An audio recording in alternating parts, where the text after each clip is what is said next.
इस लड़के ने अपनी आंखों के सामने अपने बाप का खून देखा और मारने वाले कोई और नहीं, उसके अपने ही साथी थे जो बस इन्फिनिट फिस्ट का राज चुराना चाहते थे। ये टेक्निक इतनी ओपी है कि आपको दुनिया का सबसे खतरनाक फाइटर बना देगी। इसी डर से ये बंदा 10 साल तक छुपा रहा और दिन रात बस इसी टेक्निक की प्रैक्टिस की। वापस आया तो देखा दुनिया एडवेंचरर्स से भरी पड़ी है। बाप के दुश्मन अब लेजेंडरी हीरोज बन चुके थे और हद तो तब हुई जब एक चोर ने मैनुअल चुरा लिया। लेकिन मैनुअल के बिना भी हमारे हीरो का मुक्का आज भी सबकी बैंड बजाने के लिए काफी है। पर शुरू करने से पहले फटाफट वीडियो को लाइक करके चैनल सब्सक्राइब कर दो ताकि थोड़ा सपोर्ट मिल सके। आपका एक लाइक मेरे लिए बहुत कीमती है भाइयों। चलो अब बिना किसी देरी के स्टोरी शुरू करते हैं। तो सीन की शुरुआत होती है पुराने वक्त में, जहां सब कुछ शांत था। लेकिन फिर भाई चारों तरफ लाशों के ढेर लगे हुए थे। हर जगह खून की नदियां बह रही थी। इस तबाही की वजह एक भयानक जंग थी। इसका नाम था जस्टिस एंड डीमंस की महाजंग। ये लड़ाई इंसानों और डीमंस के बीच थी। जब इमॉर्टल फाइटर ने सेलेस्टियल डीमन को धोया तब जाकर ये महायुद्ध खत्म हुआ। फिर उस फाइटर ने एक खतरनाक टेक्निक छोड़ी जिसे लेजेंडरी फिस्ट टेक्निक कहा जाता है। इसका नाम सुनते ही दुश्मन की फट जाए। इसे कहते हैं ग्लोइंग आईज फिस्ट। नाम तो सुनने में काफी बवाल लगता है, पर ये अजीब बंदा बच्चों को ये कहानी सुना रहा है। बेचारे बच्चे इसकी बातों का मजाक उड़ा रहे हैं। उन्हें लगता है ये सब एक बकवास स्टोरी है। बच्चे कहते हैं कि ये हर बार नाम बदल देता है। फिर वो अपने मास्टर से एक सवाल पूछते हैं, क्या इसका मतलब ये है कि उसने ये टेक्निक सीख ली? बच्चे कंफ्यूज हैं कि क्या ये सच में पावरफुल है। तभी मास्टर उन्हें असलियत समझाने लगता है। वो बोलता है, बिल्कुल, अगर तूने जमकर मेहनत की तो तू भी लेजेंडरी फिस्ट मास्टर बन जाएगा। पर तभी कोने में खड़ा एक गुस्से वाला बच्चा उसे झूठा बोलने लगता है। वो कहता है इसके लायक बनना पड़ता है, तभी ये ग्लोइंग आइज फिस्ट मिलती है। सच तो ये है कि उसे खुद इसका सही नाम तक नहीं पता। तब मास्टर बताते हैं कि जब भी ये मूव पड़ता है तो ये मुक्के बिल्कुल इनविंसिबल हो जाते हैं। पर उसका बेटा चिढ़कर पूछता है, सिर्फ एक टेक्निक से कोई इतना खतरनाक कैसे? वो बातें तो हवा में कर रहा था, पर उसका बाप काफी सीरियस था। और फिर वो लड़का भी मान जाता है। सही है, पर एक बात समझ नहीं आई, ये इतने छोटे से डोजो में क्या कर रहे हैं? ये बात बिल्कुल हजम नहीं हुई। ऊपर से ये सिर्फ बच्चों को सिखाता है। तभी उसका बाप जोर से हंसने लगता है और कहता है कि सब सही है। वो बच्चों से कहता है कि उसके ये मुक्के बिल्कुल इनविंसिबल हैं और ये नन्हे बच्चे उसके प्यारे चेले हैं। ऊपर से उसका बेटा भी दिल का साफ है, भले ही वो हर वक्त चिड़चिड़ा रहता हो। बेटा गुस्से में बोलता है कि बाप सिर्फ तारीफ के वक्त धीरे बोलता है, जो कि सुनने में बिल्कुल बकवास लगता है। पर वो पागल बाप कहता है कि उसे और क्या चाहिए, लाइफ एकदम मस्त है। लेकिन किस्मत का खेल तो देखो दोस्तों। वो इनविंसिबल फाइटर पमावा अचानक अपने बेटे की आंखों के सामने ही चल बसा। उस बात के कुछ वक्त बाद वो मनहूस दिन आ गया। धोखे से उसके शरीर में कई तलवारें घोंपती गईं, पर मौत के सामने भी एमसी के चेहरे पर स्माइल थी। वो बोला, तो तुमने हर्ब ऑफ एक्सटिंक्शन ढूंढ ही लिया। ये वो जहर है जो एक बूंद में खेल खत्म कर दे। मुझे लगा ये दुनिया से मिट गया है, पर नहीं, तुम कमीनों ने इसे ढूंढने में जान लगा दी। उसके सामने वही चारों गद्दार चेले खड़े थे जिन्हें वो हमेशा से वेटरन्स कहकर पुकारता था। उसका पहला चेला जान और दूसरा डायोकॉन था, तीसरा यूकियान था और चौथा चेला अंगपाई। इन सब ने मिलकर आज अपने ही मास्टर को घेर लिया। ग्रिनोर ने पूछा, क्या तुम्हें ये पावर इतनी प्यारी है? क्या इस शक्ति के लिए तुम इतना गिर गए? अगर आज मास्टर ये गद्दारी देख पाते तो वो शर्म से अपनी कब्र में तड़प उठते। उनकी आत्मा को कभी शांति नहीं मिलती ये देखकर। तभी गद्दार जान ने बड़े अकड़ में उससे पूछा कि आखिर उस इन सब के बारे में कैसे पता? सब उस महान इमॉर्टल फाइटर के बारे में बात करते हैं, पर वो बड़ा बंदा बोलता है कि तुम उसे कभी नहीं पाओगे क्योंकि वो पावर पहले ही आगे पास की जा चुकी है। सब भड़क गए और बोले, अबे तेरी इतनी हिम्मत कैसे हुई और तुझे ये सब करने की अथॉरिटी किसने दी? पर वहां पीछे दरवाजे के पास अपना एमसी छुपा हुआ था। तभी उसका बाप उसके कान में धीरे से बोलता है। वो माफी मांगता है कि एंड में उसे ये कमजोरी दिखानी पड़ी, लेकिन अब से तेरी हर एक सांस और हर एक मूवमेंट ध्यान से देखना और अपनी पलकें मत झपकाना, क्योंकि भाई ये उसका आखिरी और सबसे बड़ा लेसन है। फिर अपनी बची कुची पूरी ताकत लगाकर वो रिस्क लेता है। उसने अपना फाइनल मूव मारा और सब कुछ अपने बेटे को सौंप दिया। बेटे के हाथ में पावर आई तो वो चारों डर गए। उन्हें समझ आ गया कि अब उनकी वाट लगने वाली है। अगर ये अटैक उन्हें लगा तो सीधा ऊपर जाएंगे। वो चिल्लाने लगे कि उन्हें ये एब्सोल्यूट पावर दे दो। लेकिन आखिरकार वो जब पहाड़ों के बीच एक खतरनाक धमाका हुआ।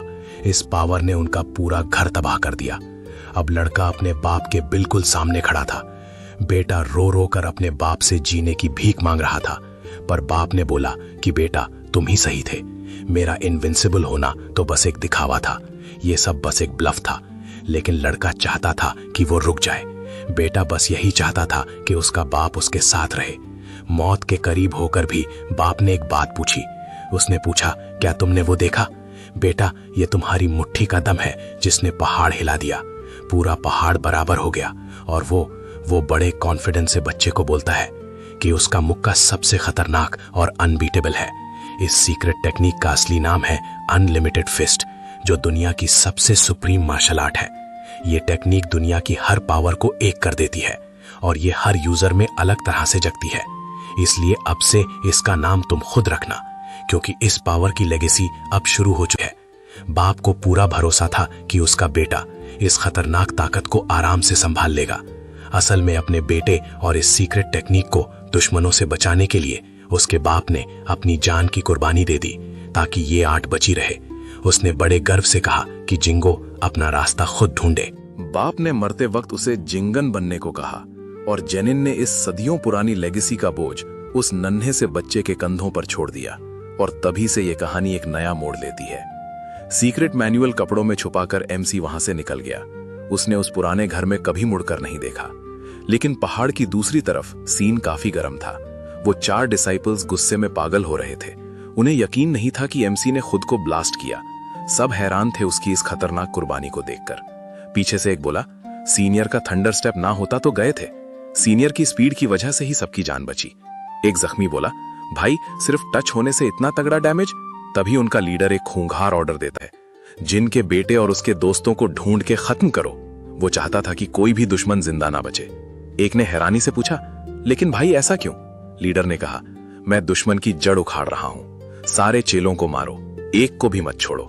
डिसाइपल ने पूछा, पर भाई इसकी क्या जरूरत है? लीडर बोला, दुश्मनी को जड़ से खत्म करना ही भलाई है। पेड़ गिराने के बाद जड़ों को साफ करना ही सही है, वरना दुश्मन फिर से हम पर हमला कर सकता है। अपने पुराने दिनों को याद करते हुए उसने अपनी आंखों से अपने बाप की मौत देखी थी। वो पहाड़ों से ऐसे भागा जैसे पीछे मौत पड़ी हो, और पहाड़ों की गहराइयों में जाकर दुनिया भुला दी। पूरे 10 साल तक उसने दुनिया से नाता तोड़ लिया। उस सीक्रेट मैनुअल और बदले की आग को लेकर वो बस अपने बाप का बदला लेना चाहता था। एक भेड़िए की तरह उसने दिन रात खतरनाक ट्रेनिंग की, और जब वो 20 साल का हुआ तब जाकर उसे उस बेहिसाब ताकत का जलवा दिखने लगा। अब उसके मुक्के में तबाही मचाने वाला जोर था। अब ये 20 साल का तगड़ा और खूंखार गभरू कहता है कि अब बदले का वक्त आ गया है, अपने बाप की मौत का हिसाब चुकता करने का वक्त। लेकिन हैरानी की बात यह थी कि बाहर की दुनिया पूरे 10 साल बाद सब कुछ बदल चुका था। उसने जैसा सोचा था ये वैसा बिल्कुल नहीं था। लोग अजीब कपड़ों और अनोखी चीजों के साथ दिखे। अजीब गैजेट्स देखकर उसका दिमाग चक्कर खा गया। इन्होंने ऐसे खतरनाक आर्मर्स पहले कभी नहीं देखे थे, और उनकी बातें तो और भी ज्यादा अजीब थीं। कोई गिल्ड इंटरव्यू की बातें कर रहा था तो कोई रैंक बी हंटर्स को हायर करने की। अपना जिन बेचारा पूरी तरह कंफ्यूज हो गया। वो सोच रहा था कि ये सब क्या बकवास है। उसका पुराना वाला वर्ल्ड आखिर गया तो गया कहां? तभी वहां से 3 लोग गुजरते हैं जो पक्का इस दुनिया के एडवेंचरर्स लग रहे थे। जिनको लगा कि 10 साल में सब बदल गया है।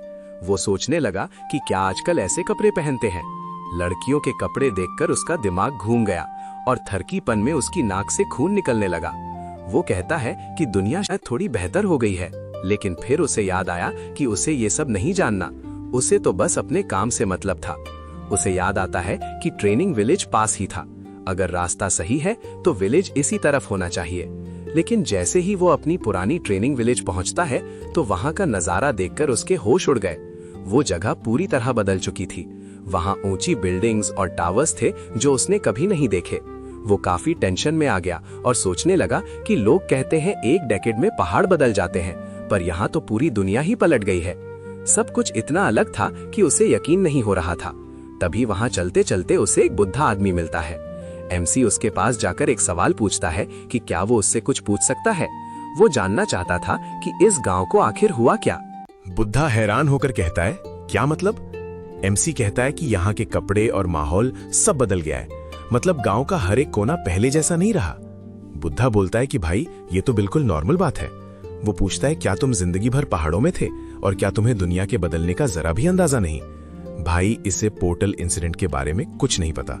कंफ्यूज होके वो पूछता है कि ये पोर्टल वाला क्या चक्कर है। तब वो समझाता है कि कैसे पोर्टल खुला और तबाही मची, अलग अलग दुनिया के क्रीचर्स आए और भयानक लड़ाई शुरू हुई। वो उस महायुद्ध की बात कर रहा है जो 10 साल पहले हुआ था। ये जंग उनके खिलाफ थी जो सीधा आसमान से टपके थे। 10 साल पहले ये अजीब लोग पहली बार दिखाई दिए थे। वो बताता है कि पहले आसमान में एक बड़ा सा होल दिखा। अचानक से वो जाइजेंटिक पोर्टल कहीं से प्रकट हो गया और उस बड़े से होल से एक अजीब एनर्जी निकलने लगी। वो एनर्जी पूरी दुनिया में फैली और सब करप्ट होने लगा। जानवर और पेड़ पौधे उस एनर्जी से बदलने लगे। देखते ही देखते वो सब खतरनाक मॉन्स्टर्स बन गए। इन्हें रिफ्ट बीस्ट्स कहा जाता है, जो बहुत बवाल चीजें हैं। ये वो क्रीचर्स हैं जिन्हें पोर्टल से नई जिंदगी मिली। इनकी ताकत नॉर्मल जानवरों से काफी ज्यादा खतरनाक थी। फिर दूसरी दुनिया से हंटर्स की एंट्री होती है। हंटर्स के आते ही मॉन्स्टर्स के साथ असली वॉर शुरू हुई और तभी से ये लोग मौत का खेल खेल रहे हैं। ये इतने खतरनाक थे कि एक रैंक सी हंटर भी बड़े मार्शल आर्टिस्ट्स को आराम से ढेर कर देता। इसका नतीजा ये हुआ कि मुरिम के करीब 80% वॉरियर्स इस घमासान जंग में मारे गए। जब सबको लगा कि अब सब खत्म है, तब एंट्री हुई इमॉर्टल फाइटर के उन 4 सेलेस्टियल किंग्स की जो उसके चेले थे। ये वही कमीने हैं जिन्होंने जे के बाप को मारा। ये लोग सही मौके पर तबाही के बीच आए और आते ही हंटर्स का खतरनाक सफाया शुरू किया। इसके बाद पूरे मुरिम से नए अवेकंड हंटर्स दुश्मनों को धोने के लिए निकलने लगे। फिर सारे अवेकंड लोग और मार्शल आर्टिस्ट इन 4 किंग्स के झंडे नीचे एक हो गए। ये देखकर हंटर्स के लीडर की फट गई और उसने डर के मारे चारों किंग्स के आगे एक दोस्ती का हाथ बढ़ाया और पीस ट्रीटी साइन करने का एक नया प्रपोजल रखा। जंग खत्म और शांति आ गई। बुद्धा कहता है जंग के बाद अब दुनिया बदल चुकी है, सब मिक्स हो गया। अब स्किल्स मार्शल आर्ट से बेहतर हैं। सीधे शब्दों में एक नए इरा की शुरुआत हो गई। वो पूछता है, भाई तू सच में पहाड़ों से आया है? अपना हीरो कंफ्यूज है। दूसरी दुनिया मतलब क्या है? उसे बस अपने दुश्मन इमॉर्टल फाइटर के चेलों का पता चाहिए। बुद्धा हैरान है कि एमसी को बेसिक बातें नहीं पता। हीरो पूछता है, ये सब क्या हो रहा है? उसे बस उन गद्दार डिसाइपल्स के बारे में जानना है। बुद्धा बोलता है, भाई कभी न्यूज़पेपर भी पढ़ लिया कर। वो एमसी की इग्नोरेंस देखकर काफी हैरान हो जाता है। कहता है, दुनिया की थोड़ी तो जानकारी रखा कर, थोड़ा न्यूज़पेपर पढ़ा कर। दुनिया कहां से कहां पहुंच गई। जिनको उन दुश्मनों की याद आती है जिन्होंने उसके बाप को मारा, वो कातिल आज इस दुनिया के लिए बड़े हीरोज हैं। ये देखकर जिनका गुस्सा 7वें आसमान पर है, वो भड़क कर पूछता है, ये क्या बकवास चल रही है? वो सोच ही रहा था कि क्या हो रहा है कि तभी एक लड़की उससे जोर से टकराती है। वो सॉरी बोलती है और एमसी उसे घूरने लगता है। एमसी कहता है, ठीक है, पर कपड़े देखकर हैरान था। उसे लड़की का ड्रेसअप बड़ा अजीब लगता है। फिर वो सोचा कि पहले एक होटल ढूंढते हैं। इस दुनिया को समझने के लिए वो आगे निकल गया। तभी वो अपने कपड़ों में आयरन कॉइन्स ढूंढने लगा, जो कॉइन्स उसने संभाल कर रखी थी। पर तभी उसके होश उड़ गए। उसका सब कुछ चोरी हो गया, यहाँ तक कि मैनुअल भी। ये देखकर एमसी पूरी तरह बौखला जाता है। वो सोचने लगा कि आखिर ये सब हुआ कैसे। फिर उसे उस लड़की की चाल समझ आती है।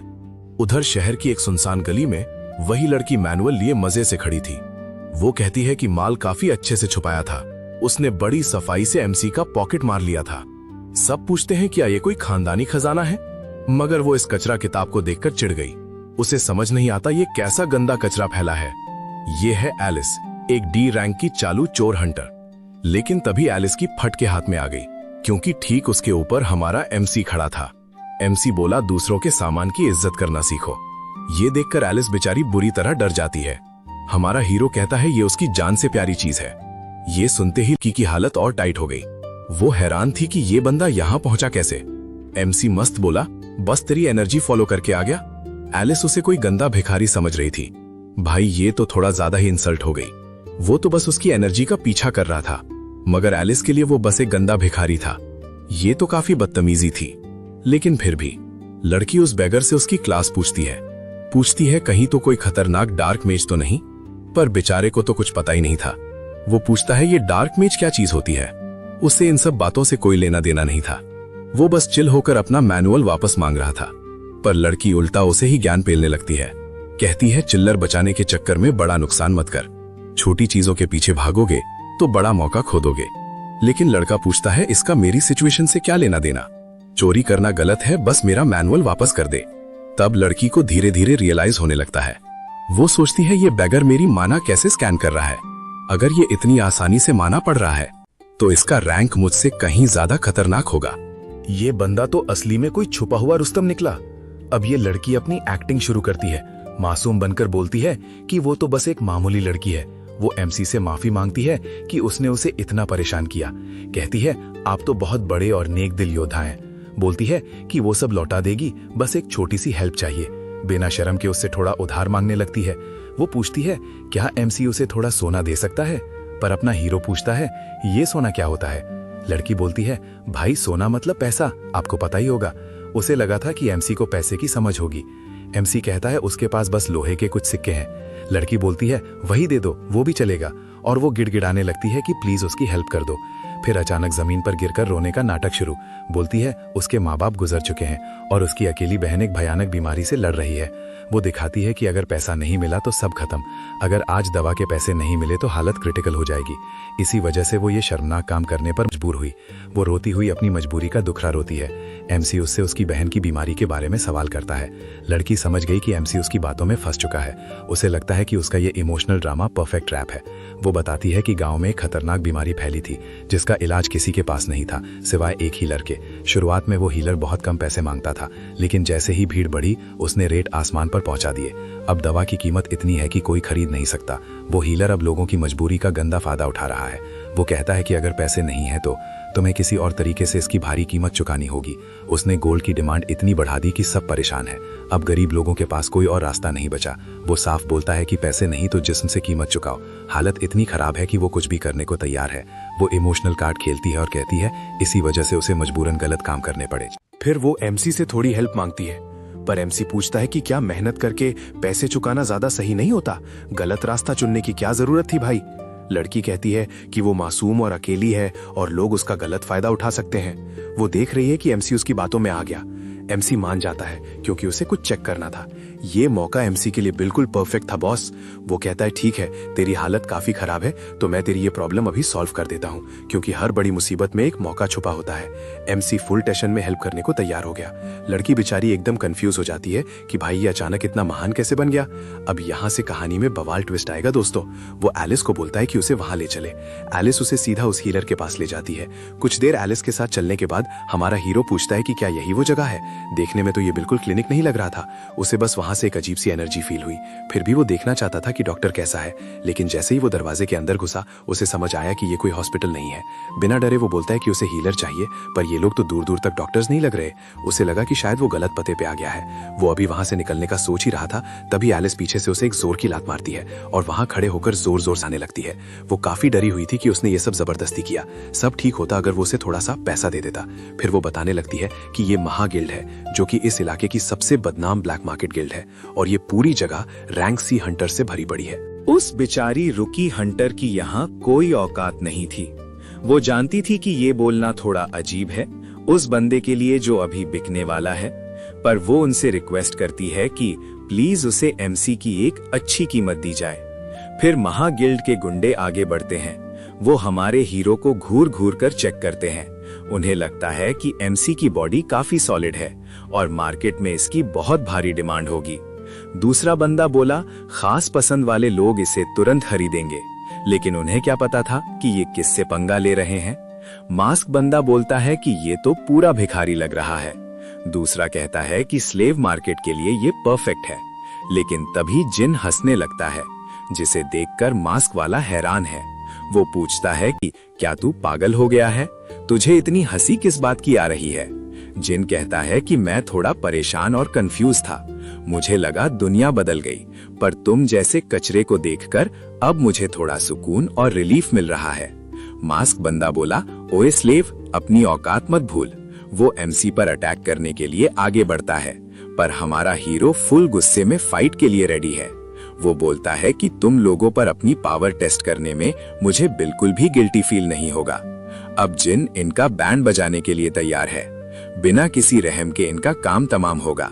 अब शुरू होने वाला है असली बवाल। देखते हैं अब जिन क्या तबाही मचाता है। भाई एमसी अपनी पूरी पावर अपनी मुट्ठी में भर लेता है। वो सबसे पूछता है कि क्या उन्हें ये पावर पसंद आई। इतनी भयंकर पावर देखकर मास्क वाला बंदा दंग रह गया। उसने इतनी ज्यादा एनर्जी पहले कभी नहीं देखी थी।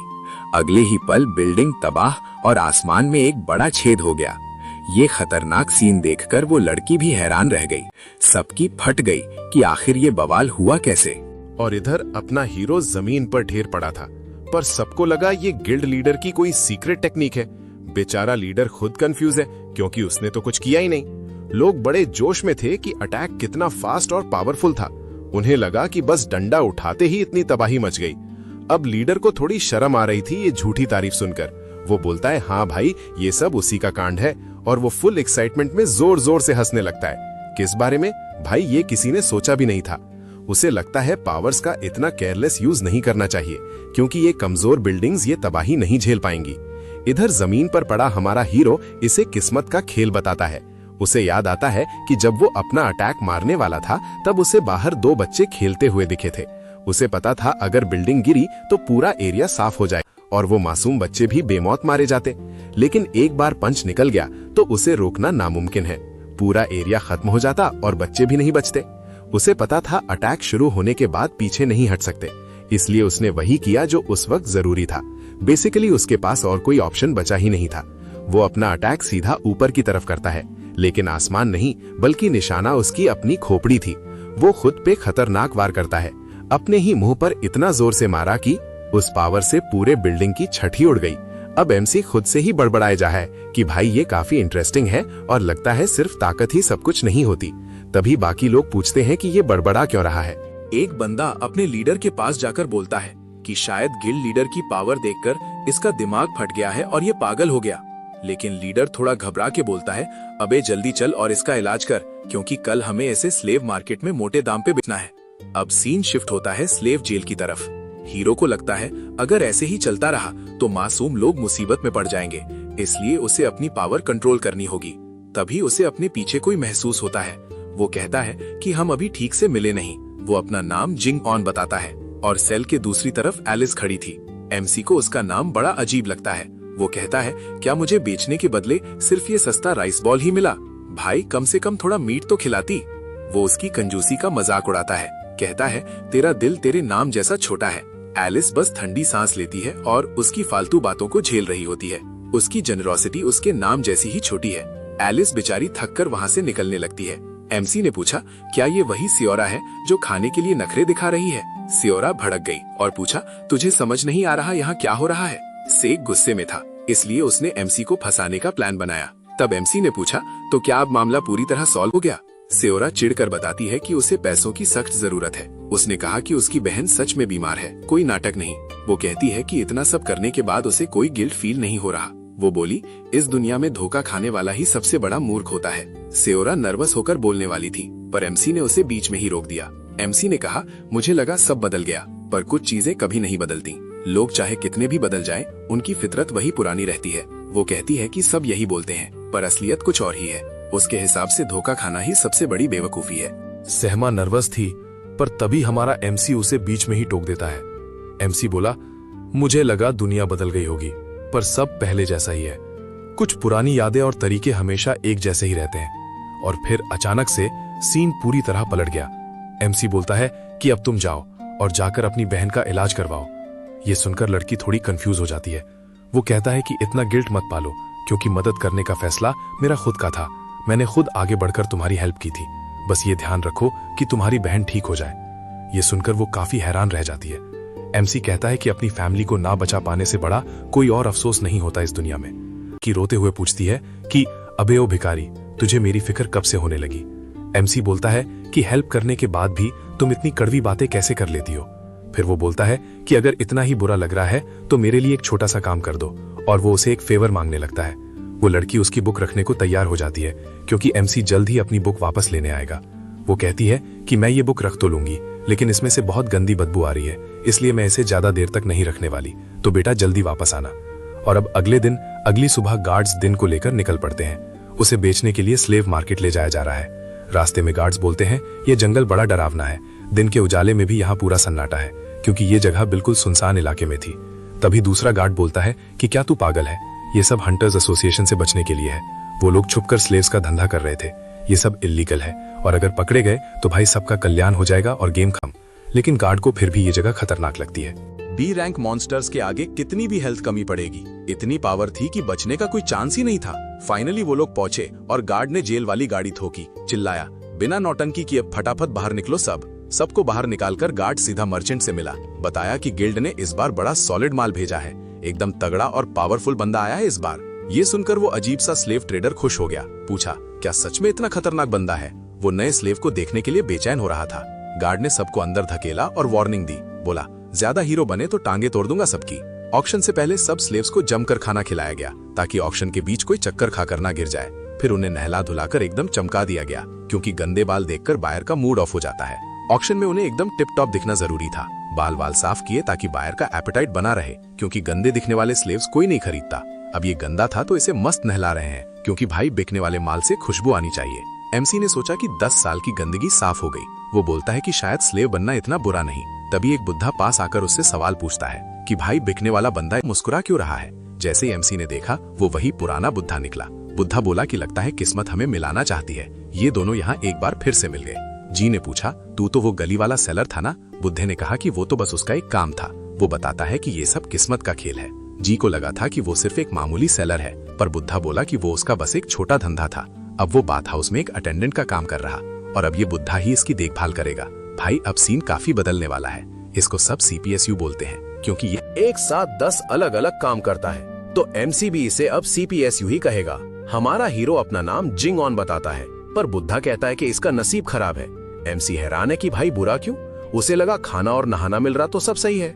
बुद्धा बोलता है असली खतरा नहाने के बाद है, क्योंकि अब तुझे गुलाम का स्लेव मार्क लगेगा। तभी गार्ड्स दरवाजा खोलकर सीधा एमसी को मार्क लगाने के लिए अंदर आते हैं, पर ये क्या? एमसी तो बड़े आराम से वहां अपने नए कपड़े पहन रहा है। गार्ड ने पूछा, अबे ये क्या नौटंकी कर रहा है? हीरो बोलता है कि वो ये मार्किंग नहीं करवाएगा। वो एक झटके में अपनी हथकड़ियां तोड़ देता है और कहता है कि उसे कोई नहीं जीत सकता। भाई का स्वैग देखकर सबकी हालत टाइट हो गई। ये बॉडी उसके पेरेंट्स का दिया हुआ तोहफा है, इसलिए वो इसे जरा सा भी नुकसान नहीं पहुंचने देगा, क्योंकि उसके लिए ये शरीर बहुत कीमती है। गार्ड ने पूछा, तूने ये जंजीरें कैसे तोड़ी? वो बोला, बकवास बंद कर और थप्पा लगवाने के लिए बैठ। पर अपना हीरो उसे घंटे का भाव नहीं देता। वो उसके साइड से ऐसे निकला जैसे वो कोई तिनका हो। गार्ड उसे रोकने की कोशिश में खुद घसीटता गया। बेचारों से हमारा एमसी संभाला ही नहीं जा रहा। अब हीरो मजे से नहा धोकर निकलने लगा। वो कहता है कि नहाकर मजा आ गया, शुक्रिया भाइयों, पर अब मेरा निकलने का टाइम है। अब एक नहीं बल्कि सारे गार्ड्स उस पर टूट पड़ते हैं। सब उसे पकड़ने की नाकाम कोशिश करते हैं, पर अपना लौंडा मजे में मैंशन घूम रहा है। वो कहता है, भाई ये घर तो कुछ ज्यादा ही बड़ा है। इतना बवाल मैंशन देखकर वो हैरान हो गया और वो मजे से आगे की तबाही मचाने निकल पड़ता है। सबसे पहले तो उसे यहाँ से निकलना होगा। आसपास देखकर उसे लगता है कि ये वही बंदे हैं जिन्होंने इसके बाल धोए थे। वो उनसे पूछता है कि क्या उन्हें यहाँ से बाहर निकलने का रास्ता पता है। वो लड़के हाँ बोलते हैं कि उन्हें पता है। तो एमसी कहता है कि चलो साथ में निकलते हैं, पर वो पूछते हैं, क्या ये भारी नहीं है? हीरो हैरान होकर पूछता है, भारी मतलब? क्योंकि वहां भीड़ उसे पकड़ने की कोशिश कर रही थी। वो घबराकर बोलते हैं कि अरे कुछ नहीं, बस यहाँ से एग्जिट का रास्ता है। मेन गेट पर पहुंचकर एमसी कहता है कि जगह तो बड़ी है, पर अब निकलना है। पर तभी कोई उसे रोककर कहता है कि यहाँ से बाहर निकलना बिल्कुल नामुमकिन है। अब ये तो फंस गया है दोस्तों, देखते हैं आगे क्या बवाल होने वाला है। बंदा भागने की कोशिश करता है, पर स्लेव ट्रेडर को सब पता था। वो बोला कि उसे पहले से ही पता था ऐसा कुछ होगा। स्लेव ट्रेडर है भाई, इतनी प्लानिंग तो करनी ही पड़ेगी। तभी वहां एक अजीब सा मोटा और गंदा आदमी आता है। भाई उसकी पेट पर इतने बाल देख के ही घिन आ जाए। छी भाई कितना गंदा है। वो कहता है कि इस सिचुएशन के लिए उसने पहले से एक बॉडीगार्ड रखा था। उसने सियोल क्लैन के एक रैंक सी हंटर को हायर किया है। इसका नाम है लॉर्ड मोंगशुंग, जो खुद को बड़ा हीरो समझता है। ये बंदा रैंक बी हंटर्स को अपने सामने कुछ नहीं समझता। इसके नखरे तो देखो, खुद को बहुत बड़ा तीरंदाज समझ रहा है। कहता है कि वो सियोल क्लैन का सबसे अनमोल हीरा है। भाई का स्वैग चेक करो। बोलता है पैदा होते ही ब्रश पकड़ लिया था, मतलब ये शुरू से ही लेजेंड बनने की राह पर था। लेकिन अभी ये अपनी फेंक ही रहा था कि तभी वो स्लेव ट्रेडर फुरन पीछे मुड़ता है। वो पूछता है कि भाई तू बोलते बोलते बीच में क्यों रुक गया? लेकिन तभी वहां हर जगह खून ही खून दिखने लगता है। सीधा मुंह पे खून आता है, क्योंकि सामने एक भालू है। एक बड़े से भालू ने बंदे के 2 टुकड़े कर दिए। बेचारे को बात पूरी करने का मौका तक नहीं मिला। ये रैंक बी का माउंटेन बेयर है, पहाड़ों का असली डॉन। इसने आते ही मर्चेंट पर बुरा हमला कर दिया। तभी वो अजीब सा मोटू डर के मारे वहां से भागा। बाकी सबकी तरह वो भी अपनी जान बचा रहा है। गार्ड्स चिल्लाते हैं कि ये तो रैंक बी का खतरनाक मॉन्स्टर है। लेकिन हमारा हीरो उस भालू को घूरने लगता है। एमसी बोला, अच्छा तो ये है वो बवाल मॉन्स्टर। ये भालू तो देखने में सच में काफी तगड़ा है। अगले ही पल भालू ने सीधा एमसी पर अटैक कर दिया, पर एमसी तो अपनी ही अलग दुनिया में खोया है। सोच रहा है कि क्या उसकी बुक सही सलामत है। भालू सामने है पर इसे अपनी बुक की टेंशन है। एमसी सोच रहा है कि क्या वो किताब का ख्याल रख पाएगा, लेकिन तभी कुछ और ही बवाल हो जाता है। अब कहानी वापस ट्रेनिंग विलेज पर शिफ्ट होती है। एलिस सैड होकर वहां की सड़कों पर घूम रही थी।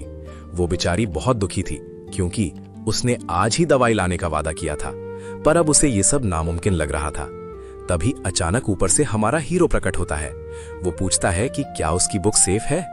एलिस एकदम डर जाती है और बोलती है कि तुम हमेशा ऐसे अचानक क्यों आ जाते हो। फिर उसे याद आता है कि ये वहां से बचा कैसे। असल में एमसी ने अपना खतरनाक मूव चलाया था, जिससे उसने उस मॉन्स्टर की धज्जियां उड़ा दी थी। भाई ने मॉन्स्टर के साथ साथ पूरी पहाड़ी ही खत्म कर दी, पर वो एलिस से झूठ बोलता है कि उन लोगों ने उसे बस ऐसे ही जाने दिया। अब वो एलिस की बहन की बीमारी के बारे में पूछता है, लेकिन तभी वहां पर कुछ अजीब होता है। घर के अंदर से किसी के जोर से खांसने की आवाज आती है। एलिस तुरंत दरवाजा खोलती है। वो काफी ज्यादा टेंशन में है। वो भागते हुए अपनी बीमार बहन का हालचाल पूछती है। बहन गुस्से में है और उसे जल्दी घर आने को कहती है। वो एलिस को डांटती है क्योंकि वो हमेशा लेट आती है, पर एलिस बस उसे शांत होने और आराम करने को कहती है। हमारा हीरो वहां खड़ा सब देखकर काफी ऑकवर्ड फील कर रहा है। उसे पता है ये सही टाइम नहीं है, पर उसे अपनी बुक चाहिए। भाई, उसके लिए उसकी बुक सबसे ज्यादा इंपॉर्टेंट जो है। तभी बहन की नजर हीरो पर पड़ती है और वो एकदम रुक जाती है। उसे रियलाइज होता है कि घर में कोई गेस्ट आया हुआ है। वो अपना नाम यॉन सॉय बताती है, जो एलिस की बड़ी बहन है। एलिस की बहन काफी तमीज से अपना इंट्रोडक्शन देती है। बताती है कि उसका नाम यॉन सॉय है और एमसी को हेलो बोलती है, लेकिन वो माफी मांगती है कि वो इस हाल में मिल रही है। भाई, वो इस ऑकवर्ड सिचुएशन के लिए हीरो से सॉरी बोलती है। एमी ने नोटिस किया कि वहां कुछ अजीब हो रहा है। उसे वहां एक खतरनाक मार्शल आर्ट्स एनर्जी फील हुई, पर यह एनर्जी नॉर्मल से काफी ज्यादा अलग और अजीब थी। ये काफी गंदी वाइब दे रही थी, जैसे कोई शक्ति हो। तभी एलिस घबराते हुए एमसी से बात करती है। वो रोते हुए माफी मांगती है कि वो वादा निभा ना सकी।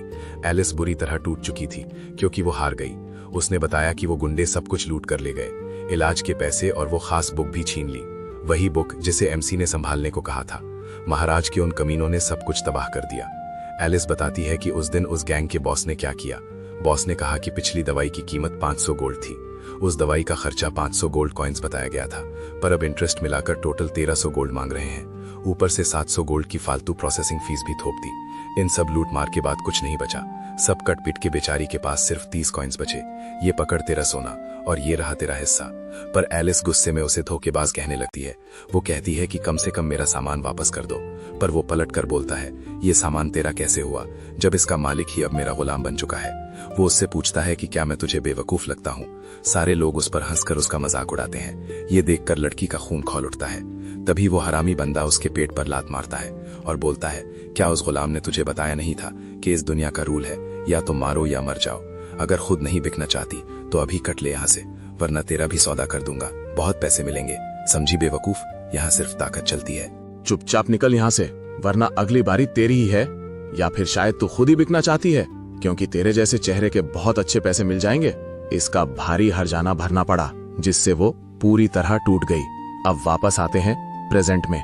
एमसी को सब बताने के बाद वो कसम खाती है कि उसने कोशिश की थी कि अपना सामान वापस ले सके, पर उन गुंडों ने उसे भगा दिया। तब हमारा एमसी फुल सीरियस होकर एलिस की बहन से पूछता है कि अब समझ आए, माना ये दुनिया जालिम है, जहां धोखा खाने वाले को लोग पागल कहते हैं, पर धोखा देने का अंजाम भी बुरा होता है। तो अब से सुधर जाओ और अपनी बहन का साथ कभी मत छोड़ना। ये सुनकर एलिस की बहन डर जाती है। वो उसे यंग हीरो बोलकर पूछती है कि तेरा मेरी बहन से क्या रिश्ता है। तब एमसी कहता है कि उसे बेड पे लिटाते हुए एमसी पूरी बात बताता है। वो बोला, बहन को दवा ना मिलने में उसकी भी गलती है, पर वो कहता है, फिक्र मत करो, मैं दवा लाऊंगा। लड़की ने पूछा, क्या वो उस पर आंख बंद करके भरोसा करे। एमसी बोला, बिल्कुल, पर उससे एक प्रॉमिस चाहिए, मैं जल्द वापस आऊंगा, तब तक हिम्मत मत हारना। ये सुनकर वो लड़की काफी ज्यादा हैरान हो गई।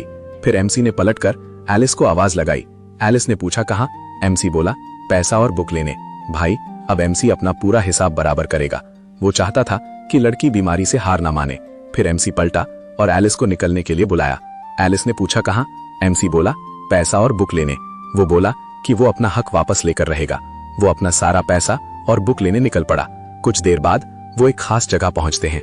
वहां पहुंचकर एमसी ने एक सवाल पूछा, ये लोग उस बिल्डिंग में नहीं थे जहां टैल महा के बंदे थे।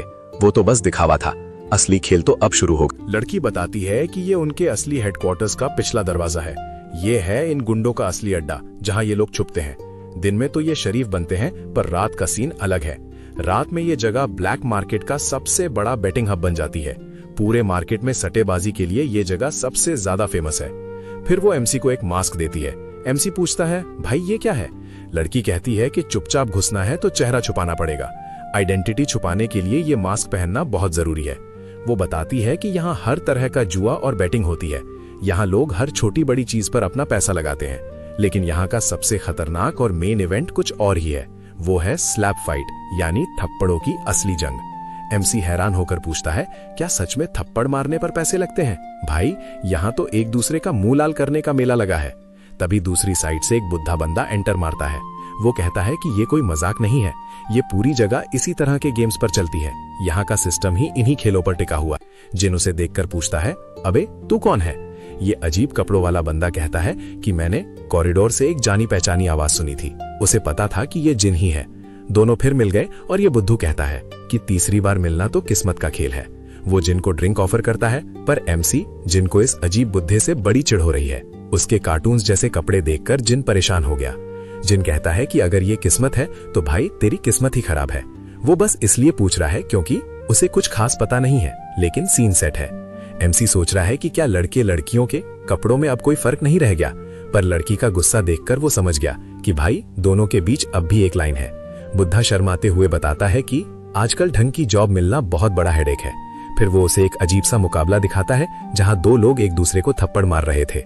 जो थप्पड़ सह गया अगली बारी उसकी होगी, पर जो ढेर हो गया वो गेम से बाहर। जिन कहता है कि यहाँ तगड़ी बैटिंग चलती है और विनर सारा माल लेकर चला जाता है।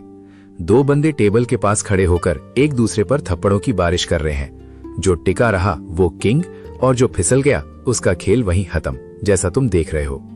जिन बताता है कि यहाँ मोटा पैसा लगता है और जीतने वाला अकेला ही सारी लूट ले जाता है। हाँ, पर उसे वहां जाने का ख्याल छोड़ देना चाहिए, क्योंकि थोड़ी सी चूक और सीधा मौत पक्की है। तभी सीन में एंट्री होती है आज के चैंपियन की, जो महागिल्ड का सबसे खतरनाक मास्टर है। एंकर बताता है कि इसने बड़े फाइटर्स को धूल चटाई है, वो भी सिर्फ एक ही पंच में, एकदम बवाल। वो चिल्लाकर पूछ रहा है कि क्या कोई उससे भिड़ेगा, जिसमें दम है वो स्टेज पर आके दिखाए। ये बंदा और कोई नहीं, बी रैंक हंटर रांडा है।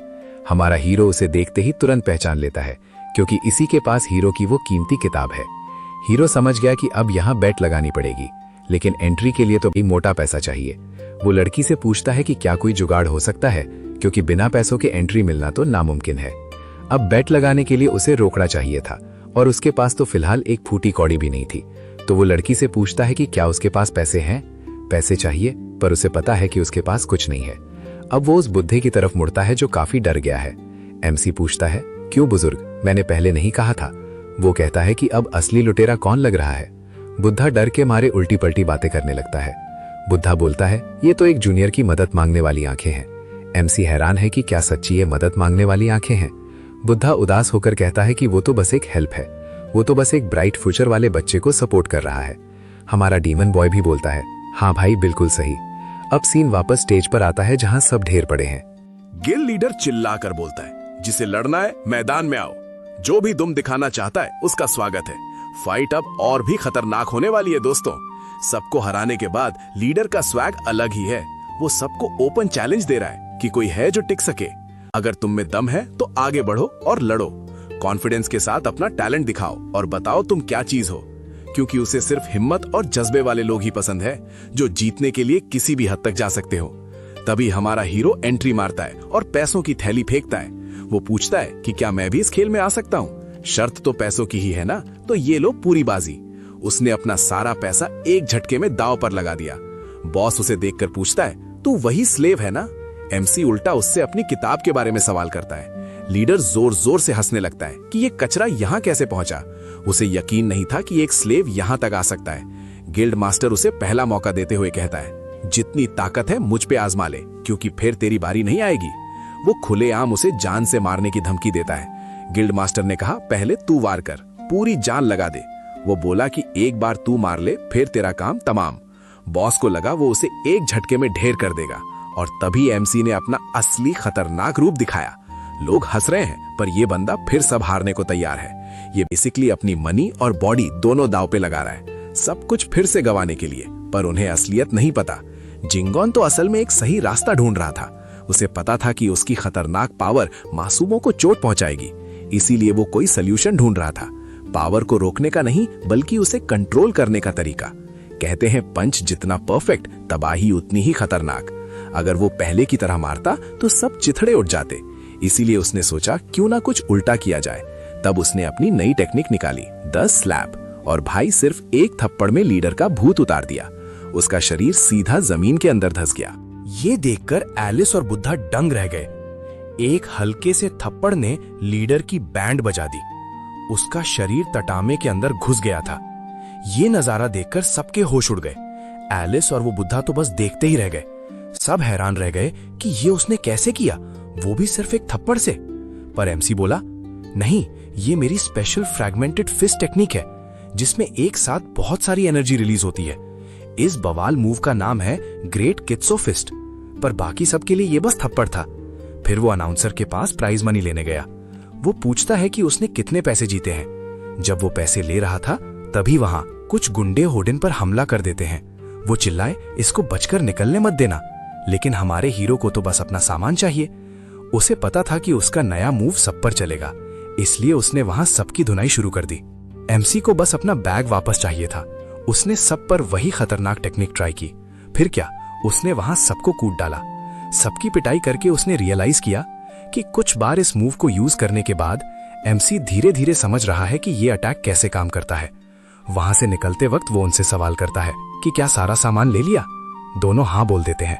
एलिस नोटिस करती है कि एमसी ने बिल्कुल सच बोला था। उन्होंने सच में उसे वहां से सही सलामत जाने दिया। एमसी कहता है कि फिक्र मत करो, अब सब सेट है। अब हम तुम्हारी बहन की दवाई लेने सीधा क्लिनिक चलेंगे।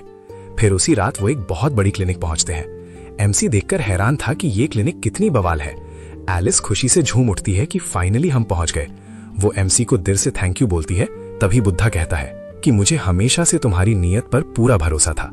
एमसी हैरान है, पर एलिस बस दवाई के लिए एक्साइटेड है। एलिस बोलती है, भाई आपने हमारी बहुत बड़ी मदद कर दी। वो एमसी का शुक्रिया करती है और बुद्धा मुस्कुराने लगता है। बुद्धा कहता है कि तुम्हारे दिल में आज भी वही पुरानी अच्छाई है। तुम्हारी ये ईमानदारी ही तुम्हें सबसे अलग बनाती है। और तभी सीन बदलता है। एमसी बोलता है, सब ठीक है, अब तुम लोग अंदर आ सकते हो।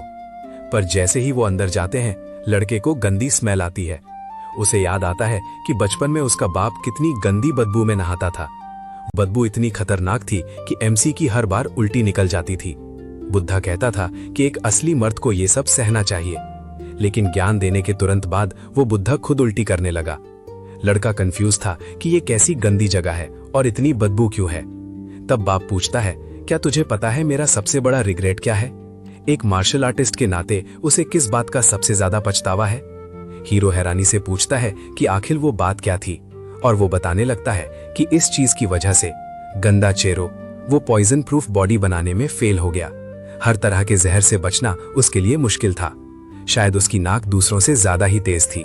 सच तो ये है कि वो बस उस गंदी बदबू को बर्दाश्त नहीं कर पाया। उससे ये काम बिल्कुल नहीं हो रहा था। वो ट्यूब से बाहर निकला और बोला, भाई ये बदबू बहुत ज्यादा है, और निकल लिया। पर वो खट्टस भरी यादें हमारा हीरो कभी भूल ही नहीं पाया। वो गंदी बदबू उसके दिमाग में बैठ गई। तभी सबके सामने डॉक्टर बोलता है कि उसे उम्मीद नहीं थी कोई आएगा। इतनी रात को कोई गेस्ट कैसे आ गया? उसने पूछा कि क्या तुम दवा लेने आए हो? पर हमारा हीरो समझ गया कि ये कोई दवा नहीं, बल्कि जहर की कला है। फिर थोड़ी बातचीत के बाद डॉक्टर बताता है कि पेशेंट्स बढ़ते जा रहे हैं। हालात इतनी खराब हैं कि वो रात रात भर इलाज कर रहा है। लेकिन चलो, अच्छी बात ये है कि अभी तक कोई मरा नहीं, पर ये बीमारी पूरे गांव में फैल चुकी है, जो काफी खतरनाक है। एलिस डर के पूछती है कि क्या सच में इतने लोग बीमार हैं? डॉक्टर कहता है, शुक्र है कि हमारे पास इसका इलाज मौजूद है। वो बताता है कि ये जड़ी बूटियां मिलना आजकल बहुत मुश्किल है। स्नो जिनसिंग और जेड बी हनी जैसे रेयर आइटम्स चाहिए होते हैं। इन तीनों को मिलाकर एक बवाल यिन यांग पिल बनती है। मुरिम एरा की ये पिल किसी चमत्कार से कम नहीं है भाई। बिना किसी खास इंग्रेडिएंट के भी ये लोगों के लिए वरदान है। और वो बताता है कि उसने इसमें कुछ और भी ऐड किया है। डॉक्टर कुछ हर्ब्स देता है ताकि एलिस की एनर्जी वापस आ जाए। इससे वो जल्द ही बिल्कुल फिट महसूस करेगी। एलिस इमोशनल हो जाती है और डॉक्टर का दिल से शुक्रिया करती है, पर डॉक्टर बोलता है कि इसकी कोई जरूरत नहीं है। बस ध्यान रखना कि दवा तब तक लेनी है जब तक तुम पूरी तरह ठीक ना हो जाओ। तभी अचानक डॉक्टर को पीछे से कुछ आहट सुनाई देती है। वो मुड़ते ही हमारे यंग हीरो से पूछता है कि वो वहाँ क्या कर रहा है। हीरो बड़े मजे से कहता है कि यहाँ तो बड़ी मस्त हर्ब्स हैं। एलिस माफी मांगती है, पर डॉक्टर एक बुरी खबर सुनाता है। वो बोलता है कि भाई अब इन हर्ब्स के दाम बढ़ने वाले हैं। एलिस शॉक हो जाती है और पूछती है ऐसा कैसे। डॉक्टर कहता है कि मार्केट में डिमांड अचानक से बहुत बढ़ गई है। काम निपट गया और पेमेंट लेकर वो लोग निकल गए। एमसी उन्हें ध्यान से घर जाने को बोलता है। रास्ते में लड़की एमसी का शुक्रिया करती है, क्योंकि एमसी की वजह से ही उसे दवाइयां मिल पाई। उसे लगा था पैसा महीना भर चल जाएगा, पर अब वो सोच रही है कि अगले हफ्ते क्या करेगी। तभी एमसी जरा रुको बोलकर दवाई वाला बैग मांग लेता है। कहता है कि कुछ चेक करना है, और फिर भाई उसने सीधा दवाइयां उठाकर मुंह में डाल ली। लड़की भड़क गई। तुझे इसकी कीमत पता भी है? एमसी बोलता है कि वो आजकल किसी की हेल्प कर रहा था, इस वजह से उसकी सारी एनर्जी बिल्कुल खत्म हो गई। लड़की को लगा ये सब वेस्ट है, पर एमसी, लड़की गुस्सा हो गई लगी। एमसी बोलता है कि वो किसी की मदद कर रहा था, इसलिए उसकी बॉडी की एनर्जी बिल्कुल डाउन हो गई। लड़की को लगा ये सब मेहनत की कमाई की बर्बादी है, पर एमसी तो अपने ही अलग तशन में था। बस उससे बोलो कि इतनी कंजूसी दिखाना बंद करे। लेकिन पीछे खड़ा वो बुढ़ाऊ सब ऑब्जर्व कर रहा था। उसने एमसी और उस डॉक्टर की सारी चाल पकड़ ली। बुढ़ाऊ समझ गया कि ये दोनों मिलकर गेम खेल रहे हैं। अब सीन शिफ्ट होता है एलिस और सॉरियर के घर पे। सॉरियर ने दवा पी ली और अब वो बेटर फील कर रही है। एलिस अपनी बहन के लिए भगवान को थैंक्स कहती है। बहन की रिकवरी देखकर एलिस की खुशी का ठिकाना नहीं। दोनों बहनें रोने लगती हैं और जिन को शुक्रिया बोलती हैं। ये इमोशनल सीन देखकर एमसी बस मुस्कुरा देता है। अगली सुबह एमसी मजे से राइस बॉल ठोस रहा होता है। कहता है कि राइस बॉल में मीट होता तो मजा आ जाता। तभी नीचे से बुढ़ाऊ उससे आवाज लगा देता है। एमसी राइस बॉल खाते हुए मीट के बारे में सोच रहा था। उसने कहा कि बिना मीट के राइस बॉल में वो बात नहीं। तभी नीचे से बुढ़ाऊ ने उसे देखकर चिल्ला दिया, अबे ओए, तू ऊपर बैठकर क्या कर रहा है? जिन बोलता है यहाँ का व्यू काफी बढ़िया है और ऊपर से खाना भी एक नंबर लग रहा है। फिर वो एलेक्स का पूछता है और वो बताती है कि वो अपनी बहन के साथ गहरी नींद में है। बेचारी पिछले कई दिनों से ठीक से सोई नहीं थी। तभी वो बुढ़ा उछलकर छत पर जा पहुंचता है। एमसी बोलता है, जैसा मैंने सोचा था वैसा ही हुआ। ये बुढ़ा पक्का कोई वेटरन मार्शल आर्टिस्ट है। मगर वी बोलता है कि वो कोई बड़ा खिलाड़ी नहीं, बस एक लाचार बुढ़ा है जो बदलती दुनिया में फंस गया, जो अपना गुजारा करने के लिए 10 काम करता है। लेकिन सबसे जरूरी बात तो अब आने वाली है। उसने पहले ही देख लिया था जब दवाई उठाई गई। उसे शक है कि उसने दवाइयां बदल दी हैं। अब वो उससे एक सीधा सवाल करता है, क्या उसने सच में उन्हें एक्सचेंज कर दिया था? फिर वो पूछता है कि क्या उसने वो चीज ले ली। इसका हाथ बिल्कुल एक एक्सपर्ट फार्मासिस्ट की तरह चलता है। वो जानना चाहता है कि चखने पर इसका टेस्ट कैसा था। क्या तुझे पूरा यकीन है कि ये दवा नकली है? प्लेटिन बोला, कभी कभी जहर ही मिलकर असली दवा बनती है, पर यह चीज अलग है। ये सिर्फ दर्द को दबाती है। असल में ये एक नशीला जहर है, दवा नहीं। इसीलिए एमसी ने पहले ही हर्ब्स को बदल दिया था। वो नहीं चाहता था कि बच्चे को ये सच पता चले कि जिस दवा से बहन को बचा रहा था वही दवा असल में उसकी बहन की जान ले रही है। एमसी ने उसे इस भयानक सदमे से बचा लिया। भाई, इतना बुरा सच उस बच्चे के लिए झेलना नामुमकिन था। उसे लगता कि उसकी वजह से उसकी बहन मर रही है। एमसी ने चुपचाप सब फिक्स करके हीरो वाला काम किया। बुढ़ा बोला, तूने बच्चे को टूटने से बचा लिया। तू सच में दिल का बहुत नेक बंदा है। हीरो बड़ा हम्बल है, बोलता है मैं सिर्फ लिसन जैया हूँ। वेटरन हीरो कहता है कि मास्टर ने उसकी बहुत हेल्प की थी। मास्टर बोला कि बुढ़ापे में हर चीज जानने की चुल मचती है और अभी मास्टर को उस लड़के में काफी इंटरेस्ट आ रहा है। रात को क्लिनिक में डॉक्टर 2 मास्क्ड बंदों से मिलता है। वो उन्हें पेमेंट देता है और इस बार थोड़े एक्स्ट्रा पैसे भी हैं। उसे लगता है कि इतने पैसों से वो लोग खुश हो जाएंगे। फिर वो पूछता है, मेरा ऑर्गेनाइजेशन रजिस्ट्रेशन कब तक कंप्लीट होगा? एक बंदा बोलता है, दवाइयां बेचकर तेरी जुबान बहुत चलने लगी है। सीधा पॉइंट पर आते हुए वो लोग उससे ये लेने को बोलते हैं, लेकिन बॉक्स उठाते ही बंदे को कुछ गड़बड़ लगती है। वो बोलता है कि वेट कम है, पर वो मना कर देते हैं। उसे लगता है माल कम है, पर वो कहते हैं सब सही है। असल में पूरी ऑर्गेनाइजेशन में माना स्टोन्स की सप्लाई घट गई है। अब अगर पहले जितना माल चाहिए तो डबल ट्रिब्यूट देना होगा। सीनियर्स को अपनी वफादारी दिखाने का यही एक रास्ता है ताकि वो तुम्हारी मेंबरशिप ऊपर तक कंफर्म कर सके। डॉक्टर शुक्रिया करता है, पर वो उसे एक वार्निंग देते हैं। किसी ने स्लेव मार्केट पर हमला करके सब तबाह कर दिया है। उन्हें लगता है ये ऑर्गेनाइजेशन पर अटैक है, पर कंफर्म नहीं। इसलिए अपना मुंह बंद रखना, वरना बहुत बड़ा बवाल हो जाएगा। डॉक्टर को वार्निंग मिलती है कि वो इस बारे में चुप रहे। वो लोग कहते हैं कि माहौल गर्म है, इसलिए सतर्क रहना। स्लेव मार्केट वाला कांड बहुत बड़ा हो चुका है भाई। पता नहीं ये किसने किया, पर दुश्मन काफी खतरनाक है। ये हमला सीधा ऑर्गेनाइजेशन की इज्जत पर हुआ है, इसलिए फिलहाल बिल्कुल शांत रहना ही सही रहेगा, क्योंकि अगर जरा सी भी खबर लीक हुई तो तबाही मच जाएगी। चल निकल यहाँ से, अब इसका अंजाम देखना। डॉक्टर उन्हें जाते हुए घूर रहा था। बाहर से बाय बोला, पर असली तमाशा अब शुरू होगा। उनके जाते ही डॉक्टर का दिमाग गर्म हो गया। गुस्से में उसने पूरा कैबिन तोड़ फोड़ दिया, चिल्लाया कि सब छिनने के बाद भी इनका मन नहीं भरा। ये लोग अभी भी और लूटना चाहते हैं। अब ये उस ऑर्गेनाइजेशन में घुस कर दिखाएगा। इस बेइज्जती का बदला वो 10 गुना नहीं, पूरा 100 गुना करके वापस करेगा। तभी उसे पीछे किसी की आहट सुनाई दी। लगा कोई कस्टमर है, तो फौरन शरीफ बन गया। अपने गुस्से के लिए उससे माफी मांगने लगा, पर सामने देखा तो हमारा हीरो मौज में था। भाई ये लड़का तो वहाँ बैठ के पिल्स चबा रहा है। डॉक्टर को लगा पहले वाली दवाई कम पड़ गई थी। इसका दिमाग इतना खराब है कि यहाँ चोरी करने आ गया। चुपके से घुसकर सारी पिल्स खत्म कर रहा है। रात का सन्नाटा है और वो उससे पूछता है, क्या तुम्हें पता है ऐसी उल्टी पुल्टी दवाइयाँ एक खतरनाक जहर बन सकती हैं? पर एमसी बोला, फिक्र मत कर, तेरे भाई का पेट बहुत स्ट्रांग है। डॉक्टर बोला, चलो ठीक है, बस मेरे पैसे दे दे, बाकी मुझे कोई मतलब नहीं। लेकिन एमसी ने गेम पलट दिया और बोला, आज पैसे तुझे नहीं बल्कि मुझे मिलने चाहिए कि मैं तेरे लिए एक स्पेशल दवाई लाया हूँ। डॉक्टर बोला, अबे तेरा क्या मतलब है? एमसी बोला, तेरे जैसे फ्रॉड के लिए मेरे पास एक एकदम परफेक्ट इलाज है, क्योंकि एक धोखेबाज की सबसे बड़ी दवाई उसकी अच्छी तरह से धुलाई करना ही होता है। ये सुनते ही डॉक्टर गुस्से में पागल हो गया। विलेन बोला,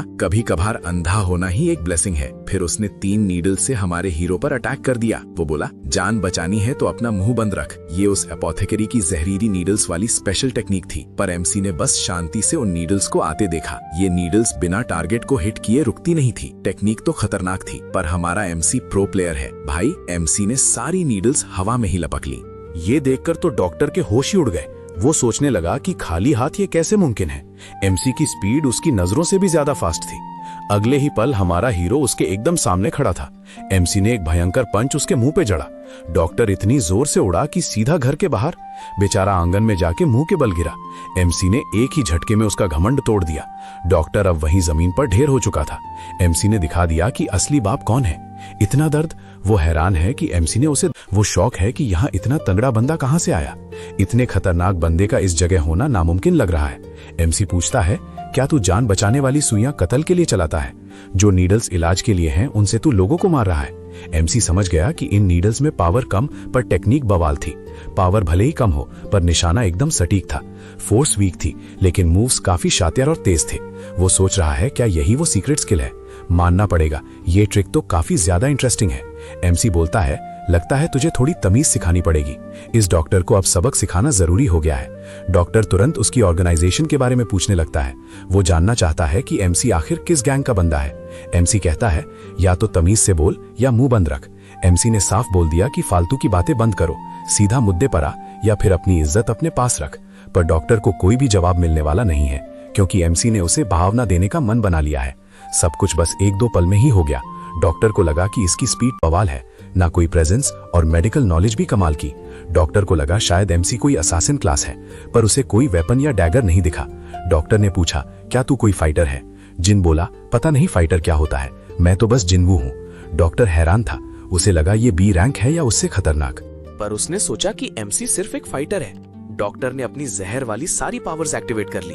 उसे लगा कि अब एडवांटेज उसके पास है। फिर उसने अपनी एक और खतरनाक स्किल चलाई। उसने पॉइजन्ड ब्लड का हमला जिन पर कर दिया।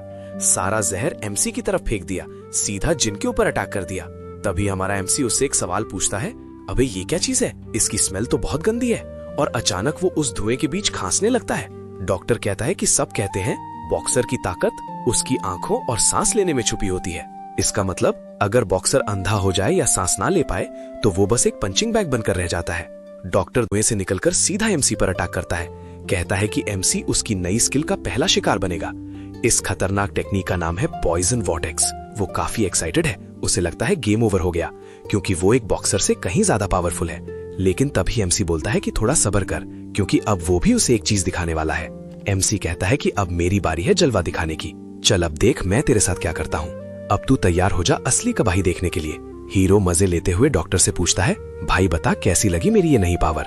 उसने सीधा डॉक्टर के हाथ में उंगलियां घुसा दी। जिन कहता है कि ये सीन इतना गंदा है कि ये देखकर उसका दिमाग खराब हो रहा है और उसे गंदी वाली उल्टी आ रही है।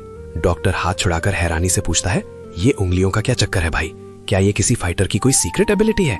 हीरो बोलता है, अबे क्या पका रहा है, ये कोई सिस्टम विस्टम वाली एबिलिटी नहीं है, ये तो उसकी खुद की बनाई खतरनाक टेक्निक है जिसे वो फिंगर एंड फिस्ट कहता है, मतलब उंगलियों से बना एक बवाल मुक्का। इस फिंगर फिस्ट का नाम सुनते ही डॉक्टर बिल्कुल भड़क गया और बोला ये सब बकवास है, क्योंकि उसने कभी ऐसी किसी चीज का नाम नहीं सुना। ऐसी घटिया स्किल तुमने पहले कभी नहीं की होगी। पर हमारा हीरो फिर से अपनी टेक्निक से अटैक करता है। वो अपनी उंगलियों का यूज करके उसका बुरा हाल कर देता है। उसका रिस्ट तोड़ दिया भाई, अब वो दर्द से तड़प रहा है। एमसी चिल्लाया, भाई ये स्किल नहीं, मेरी स्पेशल टेक्निक है। मैंने कितनी बार कहा है कि इसे स्किल मत बोलो, ये मेरी खतरनाक फिंगर टेक्निक है, समझ गए? लेकिन डॉक्टर को अभी यकीन नहीं हो रहा था। वो बोला कि ऐसी अजीब चीज उसने पहले कभी नहीं सुनी। तभी एमसी फिर से अपनी उंगलियों से उसकी धुनाई शुरू करता है। वो इसे अपनी सिग्नेचर टेक्निक बोलकर पेल रहा है। हमारा लड़का बस उसे कूटने में लगा हुआ है। बिना रुके वो उसकी जमकर पिटाई कर देता है। तभी सामने वाला पूछता है कि कब तक खेलते रहोगे? तुम्हें क्या लगता है ये सब मजाक चल रहा है? पर एमसी बोला, सच कहूँ तो तेरी आवाज किसी टॉप मास्टर जैसी है। लगता है तू कोई छुपा हुआ बड़ा खिलाड़ी है। वैसे बड़े मास्टर्स के पास दुश्मन को हराने का एक अलग ही ढंग होता है। वो लोग सिर्फ अपनी उंगलियों का यूज करके ओपोनेंट की बैंड बजा देते हैं। तभी ये लड़का सोचता है कि ग्रेट स्किल है। देखने से तो लग रहा है कि सामने वाला बंदा एक प्रो मार्शल आर्टिस्ट है। पर वो गुस्से में बोलता है कि क्या तुझे लगता है मैं तुझसे हारूंगा? उसे लगता है कि ये पुरानी टेक्निक उसके सामने बिल्कुल बेकार है। वो बोला, अगर मैं अपने पॉइंट्स बचा लूं तो तेरा अटैक फेल हो जाएगा। अब वो तुरंत पलटकर काउंटर अटैक करने की प्लानिंग करता है। लेकिन तभी सीन पलट गया और वो पूरी तरह हैरान रह गया। उस बंदे ने अपनी फिंगर टेक्निक से उसकी अपर बॉडी को वहीं फ्रीज कर दिया और फिर अगले ही झटके में उसकी कोहनी को भी पूरी तरह जम कर दिया। एक के बाद एक मूव्स पड़ते गए और एमसी हिल तक नहीं पा रहा था। वो काउंटर अटैक कर ही वाला था, लेकिन तभी खेल पलट गया। वो डगे हट गया जब उसने देखा कि सामने वाला कितना फास्ट है। उसने अपनी फिंगर टेक्निक से एमसी की अपर बॉडी को लॉक कर दिया और फिर तुरंत ही दूसरा मूव चलकर उसकी कोहनी भी जम कर दी। एक के बाद एक पॉइंट्स पर स्ट्राइक करके उसे बेबस कर दिया गया। सब इतनी जल्दी हुआ कि एमसी को समझ ही नहीं आया कि क्या बवाल हो गया। एमसी ने डॉक्टर को पीट पीट कर बुरा हाल कर दिया। बेचारा दर्द के मारे अब जमीन पर गिर गया है। एमसी बोलता है कि मैंने अपनी उंगलियों से तुझे चीखने लायक भी नहीं छोड़ा है। डॉक्टर गुस्से में उसे पागल और बदतमीज बोलने लगता है। वो हैरान है कि ये कैसी खतरनाक टेक्निक है। उसे लग रहा था कि ये सिर्फ ब्रूट फोर्स है। एमसी कहता है कि मैंने इसे खुद ये नाम दिया है क्योंकि ट्रेनिंग के दौरान मैंने एक वादा किया था कि तेरे जैसे नमूनों से मैं कभी नहीं हारूंगा, चाहे मार्शल आर्ट्स हो, लुक्स हो या पर्सनालिटी। भाई हर मामले में हमेशा टॉप पर रहेगा, यहाँ तक कि स्टोन पेपर सिजर्स में भी नहीं हारेगा। उसने हमेशा अनबीटेबल रहने की कसम खाई है। मार्शल आर्ट्स से लेकर लुक्स तक सब परफेक्ट है। डॉक्टर की बोलती बंद और एमसी का स्वैग ऑन। और अब देखते हैं आगे क्या बवाल होता है। डॉक्टर हैरान है कि इस बंदे को हुआ क्या है। तभी हमारा हीरो उसके मजे लेते हुए कहता है कि अगर मेरी उंगलियों से बचना था तो पत्थर यूज करता ना, कैची क्यों लाया? ये सुन के उस लौंडे का दिमाग ही खराब हो गया। अब गुस्से में वो चिल्लाता है कि एक मामूली मार्शल आर्टिस्ट ने रैंक बी हंटर का मजाक उड़ाया। अब वो इन माना स्टोन्स का यूज करके अपनी पावर को बवाल लेवल पर ले जाएगा। वो तुरंत सारी एनर्जी को सोख लेता है और बोलता है, अब देख मेरी असली औकात। उसके पूरे शरीर में बिजलियां दौड़ने लगती हैं। पावर का नशा अब उसके सर चढ़ गया है। उसे फील हो रहा है कि वो लिमिट तोड़ चुका है और वो अब सीधा रैंक ए बन गया है भाई। अब वो इस मार्शल आर्टिस्ट को बताएगा कि असली तबाही किसे कहते हैं। ये जिन पर हमला करता है, पर जिन बस एक गहरी सांस लेकर एक बवाल पंच मारता है। हंटर हैंका की बॉडी के परखचे उड़ जाते हैं। बेचारा हैंका पूरी तरह सदमे में चला गया। उसे लगा कि उसका काम तमाम हो चुका है, लेकिन अगले ही पल उसने देखा कि उसे कुछ नहीं हुआ और उसकी बॉडी सही सलामत है। पर उस पंच ने हैंका की दही जमा दी थी। जिन मजे लेकर बोलता है कि शायद वो डर गया। एमसी ने उसे बुरी तरह डरा दिया था। जिन सॉरी बोलता है, पर वो नकली डॉक्टर सोच रहा है कि वो जिंदा कैसे बच गया। उसे पक्का लगा था कि उसका शरीर फट गया है। तभी हमारा प्रोटैगनिस्ट स्वैग में बोलता है, लगता है तुम कुछ ट्राई कर रहे थे। एमसी पूछता है कि क्या उसे दोबारा ट्राई करना है? क्यों भाई, क्या तुम मुझे अपनी असली पावर नहीं दिखाने वाले थे? भाई का अलग ही लेवल है। एमसी कहता है कि अगर आगे बढ़ना है तो पहले ही बता देना। ये सुनकर एपोथेकरी गुस्से से लाल हो गया, पर जिन का पावर देखकर उसकी हालत टाइट हो गई। वो समझ गया कि जिन से जीतना नामुमकिन है, इसलिए वो फौरन जिन के आगे घुटने टेक देता है और बोलता है, आपसे मिलकर खुशी हुई मेरे लॉर्ड। इस बंदे का नाम बैक मुंडो है दोस्तों। अपना हीरो हैरान है कि ये लॉर्ड कहां से आ गया। अब कहानी वापस एलिस के घर पर शिफ्ट होती है, जहां एपोथेकरी अब सूरी का इलाज शुरू करता है। वो बोलता है कि वो सारा जहर निकाल देगा और एक्यूपंक्चर से उसका दुख दर्द दूर करेगा, लेकिन वो बस सस्ता जहर था जो उसने फैलाया था। वो बताता है कि सूरी की एनर्जी बस थोड़ी कम हुई है, इसलिए अब ज्यादा टेंशन लेने की कोई बात नहीं।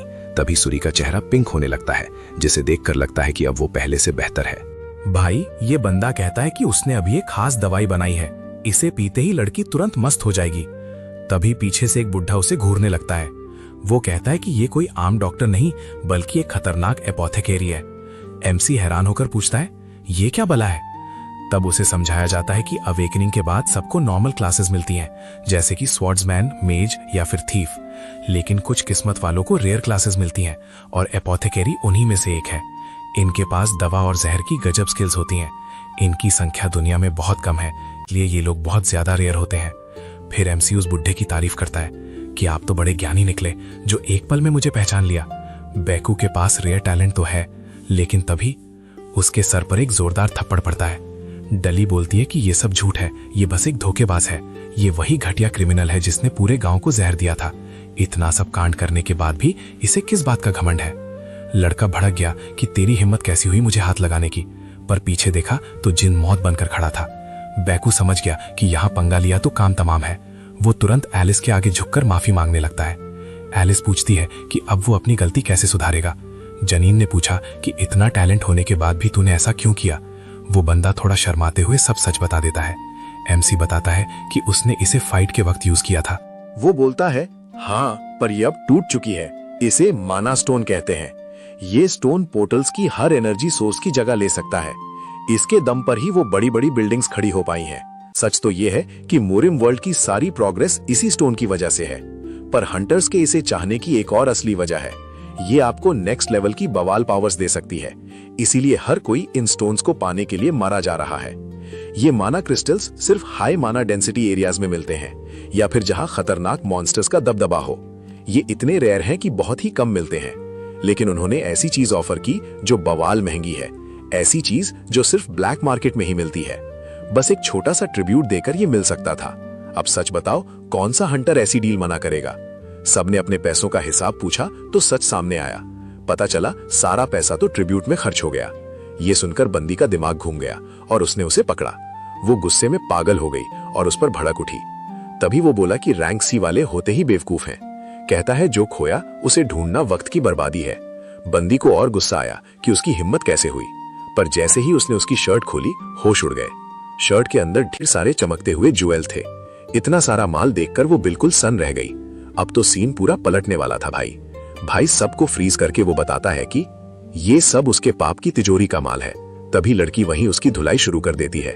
सब छीनने के बाद वो बोलता है कि बाकी का मिलना मुश्किल है क्योंकि उसने पहले ही अपने सीनियर्स को दे दिया है। तब हमारा हीरो पूछता है, कौन से बड़े लोग? वो उनकी तरफ इशारा करता है। एमसी एकदम सीरियस होकर उसे घूरने लगता है।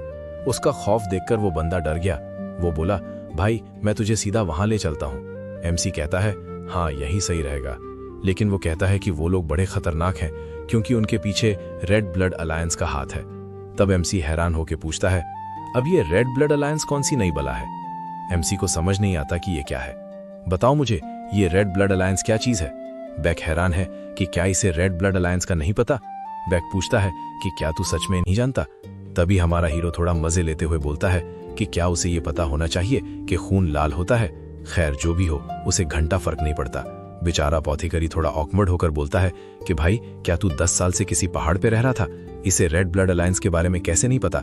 ये लोग तो नए मुरिम के असली हीरोज हैं। इन्हें 4 हेवनली किंग्स के नाम से जाना जाता है और इनमें से एक इसी रेड ब्लड गिल्ड का हिस्सा है। ये सुनते ही हमारा हीरो एकदम अलर्ट हो गया क्योंकि फाइनली उसे उन कमीनों का ठिकाना मिल गया था।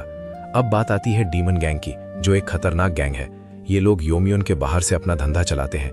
ये एक सीक्रेट क्रिमिनल ऑर्गेनाइजेशन है जो छुपकर काम करती है ताकि कोई भी इनकी असली लोकेशन का पता ना लगा सके। ये लोग हमेशा अंडरकवर रहकर ही अपनी प्लानिंग करते हैं ताकि दुश्मन को कानों कान खबर तक ना लगे। उनकी असली आइडेंटिटी और इतने बड़े होने का राज, यूमियो की सबसे खतरनाक क्रिमिनल गैंग होने की वजह सिर्फ उनके बड़े क्राइम्स नहीं है भाई, असली वजह तो इनका तगड़ा सपोर्ट है।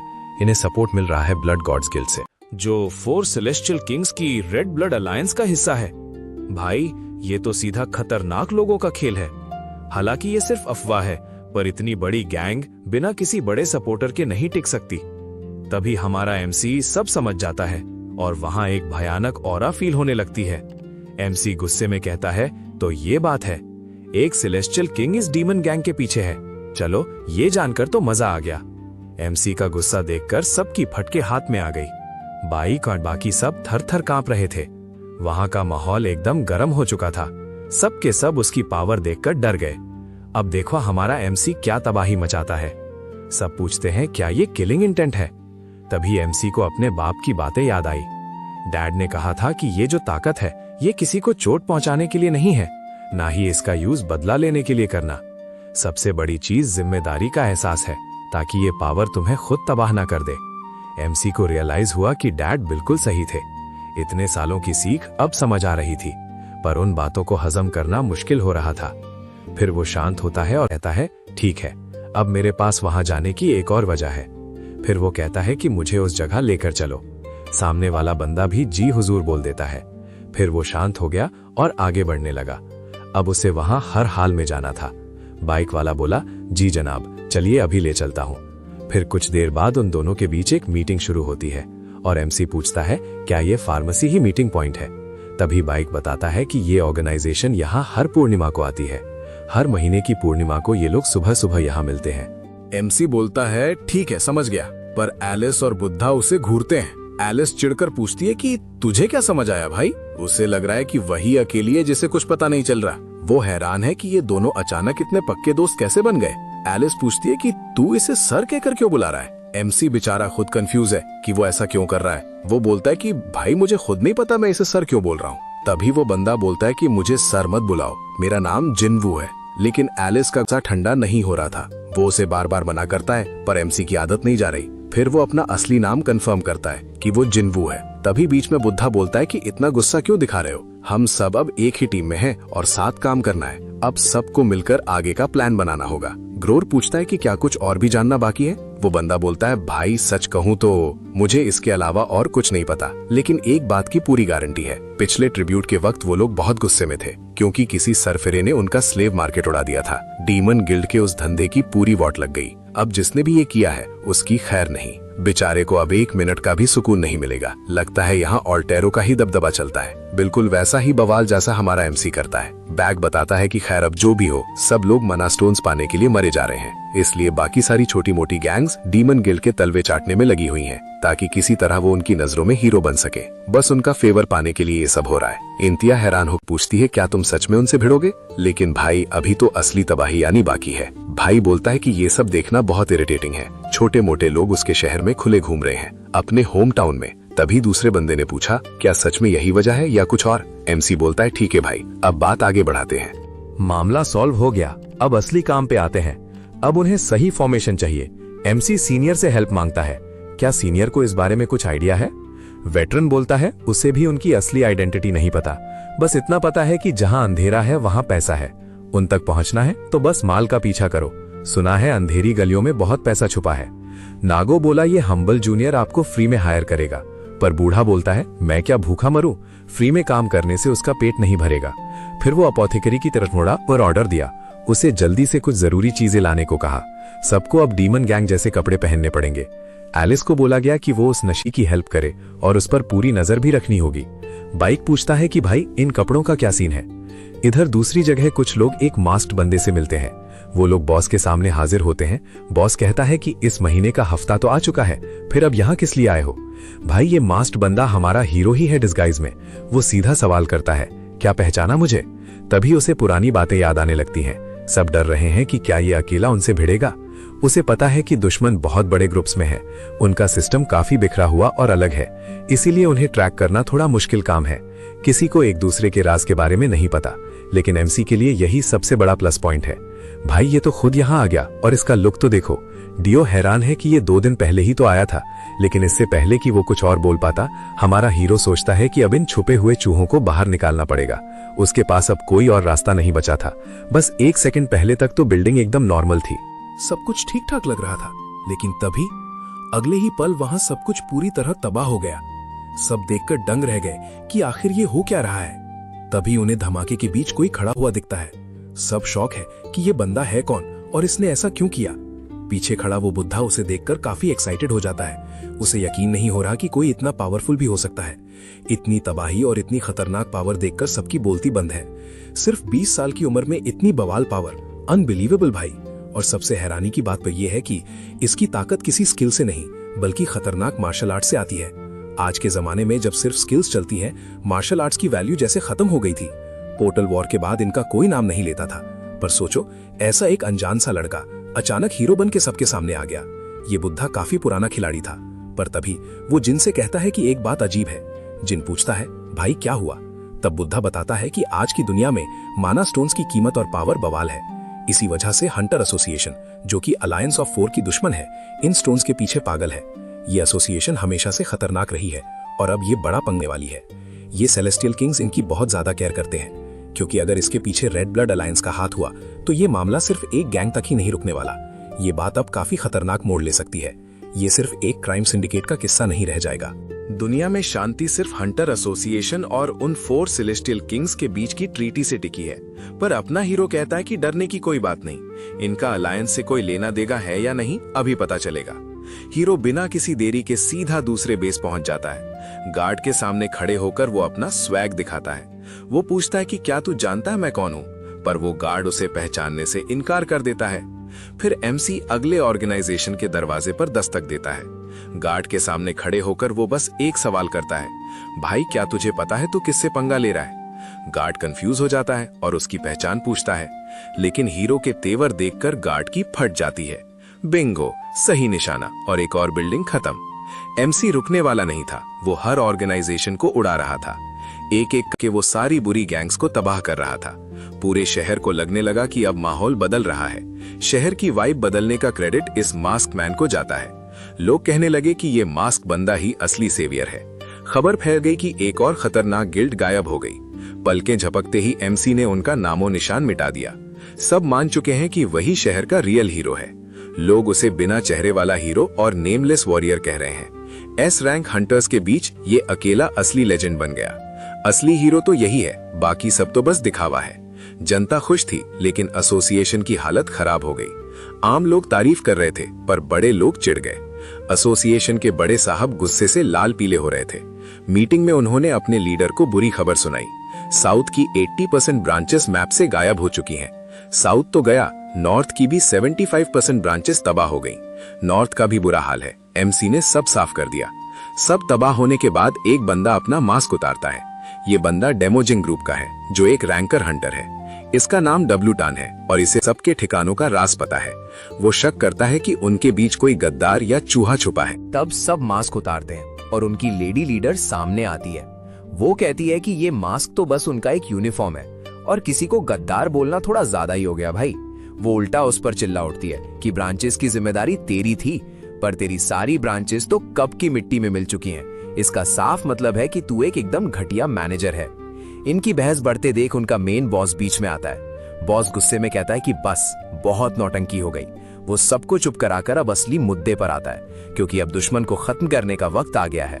सबकी बोलती बंद हो गई और माहौल एकदम गर्म हो गया। बॉस ने साफ कह दिया कि अब कोई गलती नहीं होनी चाहिए। अब शुरू होगा असली खेल और खतरनाक तबाही। वो कहता है तुम्हें उसके बारे में कुछ पता ही नहीं है, ना उसकी पावर्स का पता है, ना उसके स्टाइल का। बॉस सबको गाली देता है कि तुम सब नालायक और फट्टू हो। एक अकेला बंदा तुम सबसे संभाला नहीं जा रहा। तभी साइड में खड़ी लड़की ये मिशन ले लेती है। बॉस पूछता है कि तू ये कर पाएगी?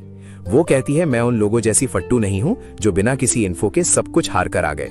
उन्होंने बिना सोचे समझे अपनी सारी ब्रांचेस गवा दी।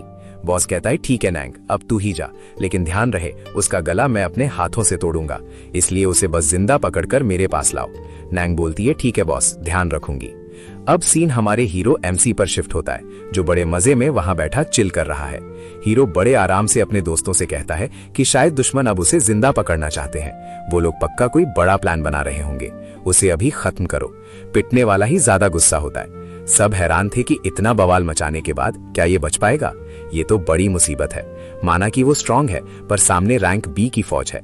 इतने सारे हंटर्स मिलकर रैंक ए को भी ढेर कर सकते हैं, लेकिन अपने हीरो को इस बात की कोई टेंशन नहीं थी। उसका स्वैग देखो। वो कहता है कि हजारों चींटियां मिलकर भी एक शेर का कुछ नहीं उखाड़ सकती। सबको लगा ये पागल है जो रैंक बी को चींटी बोल रहा है। उन्होंने पूछा क्या तू खुद को कोई बड़ा किंग समझता है? पर एमसी ने उल्टा उनसे ही सवाल पूछ डाला। उसने पूछा तुम जैसे कचरे यहाँ आए ही क्यों हो? इतनी कीमती जगह पर तुम जैसों का कोई काम नहीं। वो बोला कि वो ऐसे सस्ते गेस्ट का स्वागत इस पवित्र जगह पर बिल्कुल नहीं करने वाला। उसके लिए ये लोग बिल्कुल फत्तू और इनसिग्निफिकेंट थे। इतने घटिया लोगों को वो यहाँ एंटर नहीं करने देगा। भाई ने एक झटके में सबकी औकात दिखा दी। तो भाई सीन शिफ्ट होता है महागिल्ड के बेस पर। ये बेकार सी जगह इनका मेन हेडक्वार्टर्स है। गिल्ड के अंदर सारे बंदे फुल तैयारी में हैं, क्योंकि आज इनका बदला लेने का दिन आ गया है। बॉस गुस्से में पागल है और बदला चाहता है। वो कहता है कि अब उसका थप्पड़ वाला दर्द खत्म हुआ। वो बोलता है कि अब वो दोबारा धोखा नहीं खाएगा। उसके मुताबिक एमसी ने पिछली बार धोखे से मारा था, पर अब उसे अपनी ताकत दिखाने का मौका मिल गया। तभी प्लानिंग के बीच वहाँ कोई पीछे से आ गया। जैसे ही सबने पीछे देखा, सबकी फटके हाथ में आ गई। वहाँ और कोई नहीं, हमारा हीरो खड़ा था। उसे देखकर इनकी हालत टाइट हो जाती है। सारे गुंडे एमसी पर हमला करने के लिए रेडी हुए। बॉस ने तो एक झटके में उसे पहचान लिया, लेकिन हमारा लड़का भी उसकी किलिंग इंटेंट समझ गया था और अब वो अपने सीक्रेट स्लैप के लिए तैयार है। पर इससे पहले कि कुछ और होता, भाई वो उस बंदे को आराम से हरा सकता था। एमसी ने उसका थप्पड़ बीच में ही रोक दिया। हमारा हीरो बोला, जो सबक मार खा के मिलते हैं वो इंसान कभी नहीं भूलता, और अब से हमारी मुलाकात ऐसे ही होगी। ये बोल के वो बॉस के साइड से स्वैग में निकल गया। सीधा जाकर बॉस की ही कुर्सी पर बैठ गया। एमसी बोला, सब जगह खबर फैला दो कि इस नेमलेस वॉरियर ने तुम्हारी पूरी गिल्ड पर कब्जा कर लिया है। ये सुनते ही सब हैरान हो गए। गिल्ड लीडर ने पूछा, तेरा मतलब क्या है? क्या तू सच में यहाँ का नया लीडर बनना चाहता है? एमसी ने कहा, मैंने सब सही सुना है। अब ये सब कुछ एक बड़े मकसद के लिए होगा। एमसी ने कहा, इसमें तेरी कोई गलती नहीं है, तो इतना बुरा मत मान। लेकिन बात सुन, अगर पूरी ऐसे ही गंदे काम करेगा तो तेरे लिए सारे रास्ते हमेशा के लिए बंद हो जाएंगे। भाई एमसी उसे समझाते हुए कहता है कि कम से कम अपने माँ बाप की इज्जत का ख्याल कर। यहाँ एमसी उसकी जबरदस्त मोरल क्लास ले रहा है। वो उससे पूछता है कि क्या तेरे पेरेंट्स अभी जिंदा हैं? ये सुनते ही वो बंदा पूरी तरह कंफ्यूज हो गया। फिर वो गुस्से में पागल होकर जिन पर भड़क गया, चिल्लाया कि ये मेरी गिल्ड है, इससे दूर रह। मेरी मेहनत की चीजों पर अपने गंदे हाथ मत लगा। मैंने इसे खून पसीने से बनाया है, तेरा नहीं होने दूंगा। क्या तुझे लगता है तू मुझसे सब कुछ छीन लेगा?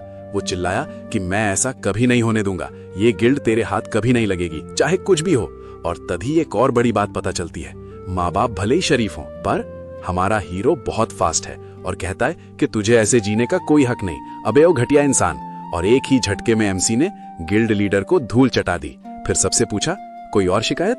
सब डर के मारे कांपने लगे और बोले, नहीं भाई, बिल्कुल नहीं। फिर वही पुराना लीडर अब कोने में बैठकर सफाई कर रहा है, बेचारा पोछा लगा रहा है और सोच रहा है कि क्या दिन आ गए। गिल्ड मास्टर से सीधा नौकर बन गया। ये तो बड़ी इंसल्ट है, वो बदला लेगा। तभी एमसी ने उसे आवाज लगाई और कहा, ओए जल्दी से सफाई कर, चल अब जल्दी जल्दी पोछा मार। भाई अभी उसका दिमाग बहुत खराब चल रहा है। उसे हर छोटी आवाज से चिड़चिड़ाहट हो रही है। यहाँ तक कि झाड़ू की आवाज भी आर को गुस्सा दिला रही है, पर वो जे का कुछ उखाड़ नहीं सकता, इसीलिए खामोश है।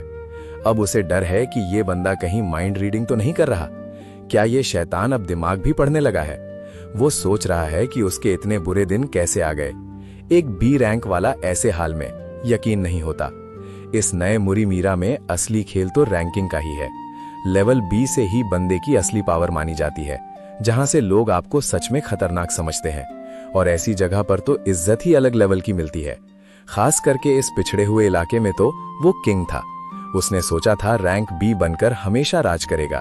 उसे लगा था उसका ये रुतबा कभी खत्म नहीं होगा। लेकिन अब नर्वस होकर वो खुद को हिम्मत दे रहा है कि उसका स्टील फिस्ट इतनी आसानी से ढेर नहीं हो सकता। तभी अपना भिखारी जैसा दिखने वाला हीरो वहां आता है। ये अजीब सा बंदा पीछे से टपक पड़ता है और उसे कोने कोने में झाड़ू लगाने को बोलता है। एमसी पूछता है कि क्या तू अब काम चोरी करेगा? गिल्ड हाथ से क्या गई, तू तो आराम फरमाने लगा। बेचारा आर सोचता है कि ये बंदा असली शैतान है। इतना गंदा और खतरनाक इंसान उसने कभी नहीं देखा। इधर पीछे खड़ा बी भी सब नोटिस कर रहा था। वो कहता है कि भले ही ये छोटी गिल्ड थी, पर एक झटके में कब्जा करना सच में बवाल है। एमसी का दबदबा देखकर सबकी फट गई थी। फिर एमसी पूछता है कि क्या मेरा काम हो गया? बी बोलता है, बिल्कुल, जैसा आपने ऑर्डर दिया था बॉस। सब कुछ आपकी प्लानिंग के हिसाब से हुआ है। अब पूरे शहर में ये खबर फैल चुकी है कि एक अनजान बंदे ने महागिल्ड पर कब्जा किया है। अब पूरी गिल्ड का कंट्रोल एमसी के हाथ में है। अब सारी जनता को ये बात पता चल चुकी है, क्योंकि इस नेमलेस वॉन्डरर का क्रेजी बवाल है। रूमर्स आग की तरह हर जगह फैल गए हैं और अब तक खबर उनके कानों तक पहुंच गई होगी। पर वो टेंशन में पूछता है कि क्या वो लोग आएंगे? क्या सिर्फ एक अफवाह उन्हें यहाँ खींच लाएगी? हीरो कहता है, भाई वो लोग पक्का आएंगे, उनका आना तय है, शायद आज ही टपक जाएं। फिर उसी रात हीरो और वेटरन साथ होते हैं। वेटरन कहता है कि यहाँ तो कोई दिख ही नहीं रहा, यहाँ एक चींटी तक नहीं है, वो नहीं आएंगे। लेकिन जिनको वेटरन की बातों पर सब्र नहीं, हीरो कहता है, बुढ़ाऊ थोड़ा सब्र तो रखो। वेटरन बोलता है कि यहाँ कोई हलचल नहीं है, लगता है आज कोई नहीं आने वाला। पर हीरो कहता है कि इतनी जल्दी हार मत मानो, उसे बुढ़ाओं की फालतू बातों में कोई इंटरेस्ट नहीं। वो कहता है कि बस 1 मिनट रुको, क्योंकि शायद गेम अभी शुरू होने वाला है। रास्ते में उसे थोड़ी देर हो रही थी। बुढ़ाऊ कहता है कि वो काफी नर्वस लग रहा है, पर जिन नर्वस नहीं बल्कि हद से ज्यादा एक्साइटेड था। तभी दरवाजे पर आहट होती है और वो खुश हो गया। जिन ने कहा आ गए तो जल्दी अंदर आओ, क्योंकि उसे लगा था कि शायद वो आएंगे ही नहीं। वो पूरे जोश में उनका इंतजार कर रहा था। जिन पूछता है क्या तुम लोग पूरी तैयारी से आए हो, लेकिन तभी कोई दरवाजे पर प्रकट हो जाता है और कहता है अरे भाई ये सब क्या चक्कर है। वहाँ एक बवाल सुंदर लड़की खड़ी हुई थी। वो पूछती है कि इतने जिद्दी लोग यहाँ कैसे आ गए, और भाई वहाँ एक नहीं बल्कि 3-3 हसीनाएं थीं। सबकी सब एक से बढ़कर एक और खतरनाक लग रही थी। वो लड़कियां जिनके पास ही रुक जाती हैं। उनमें से एक कहती है कि वो इन्विटेशन देने आई है।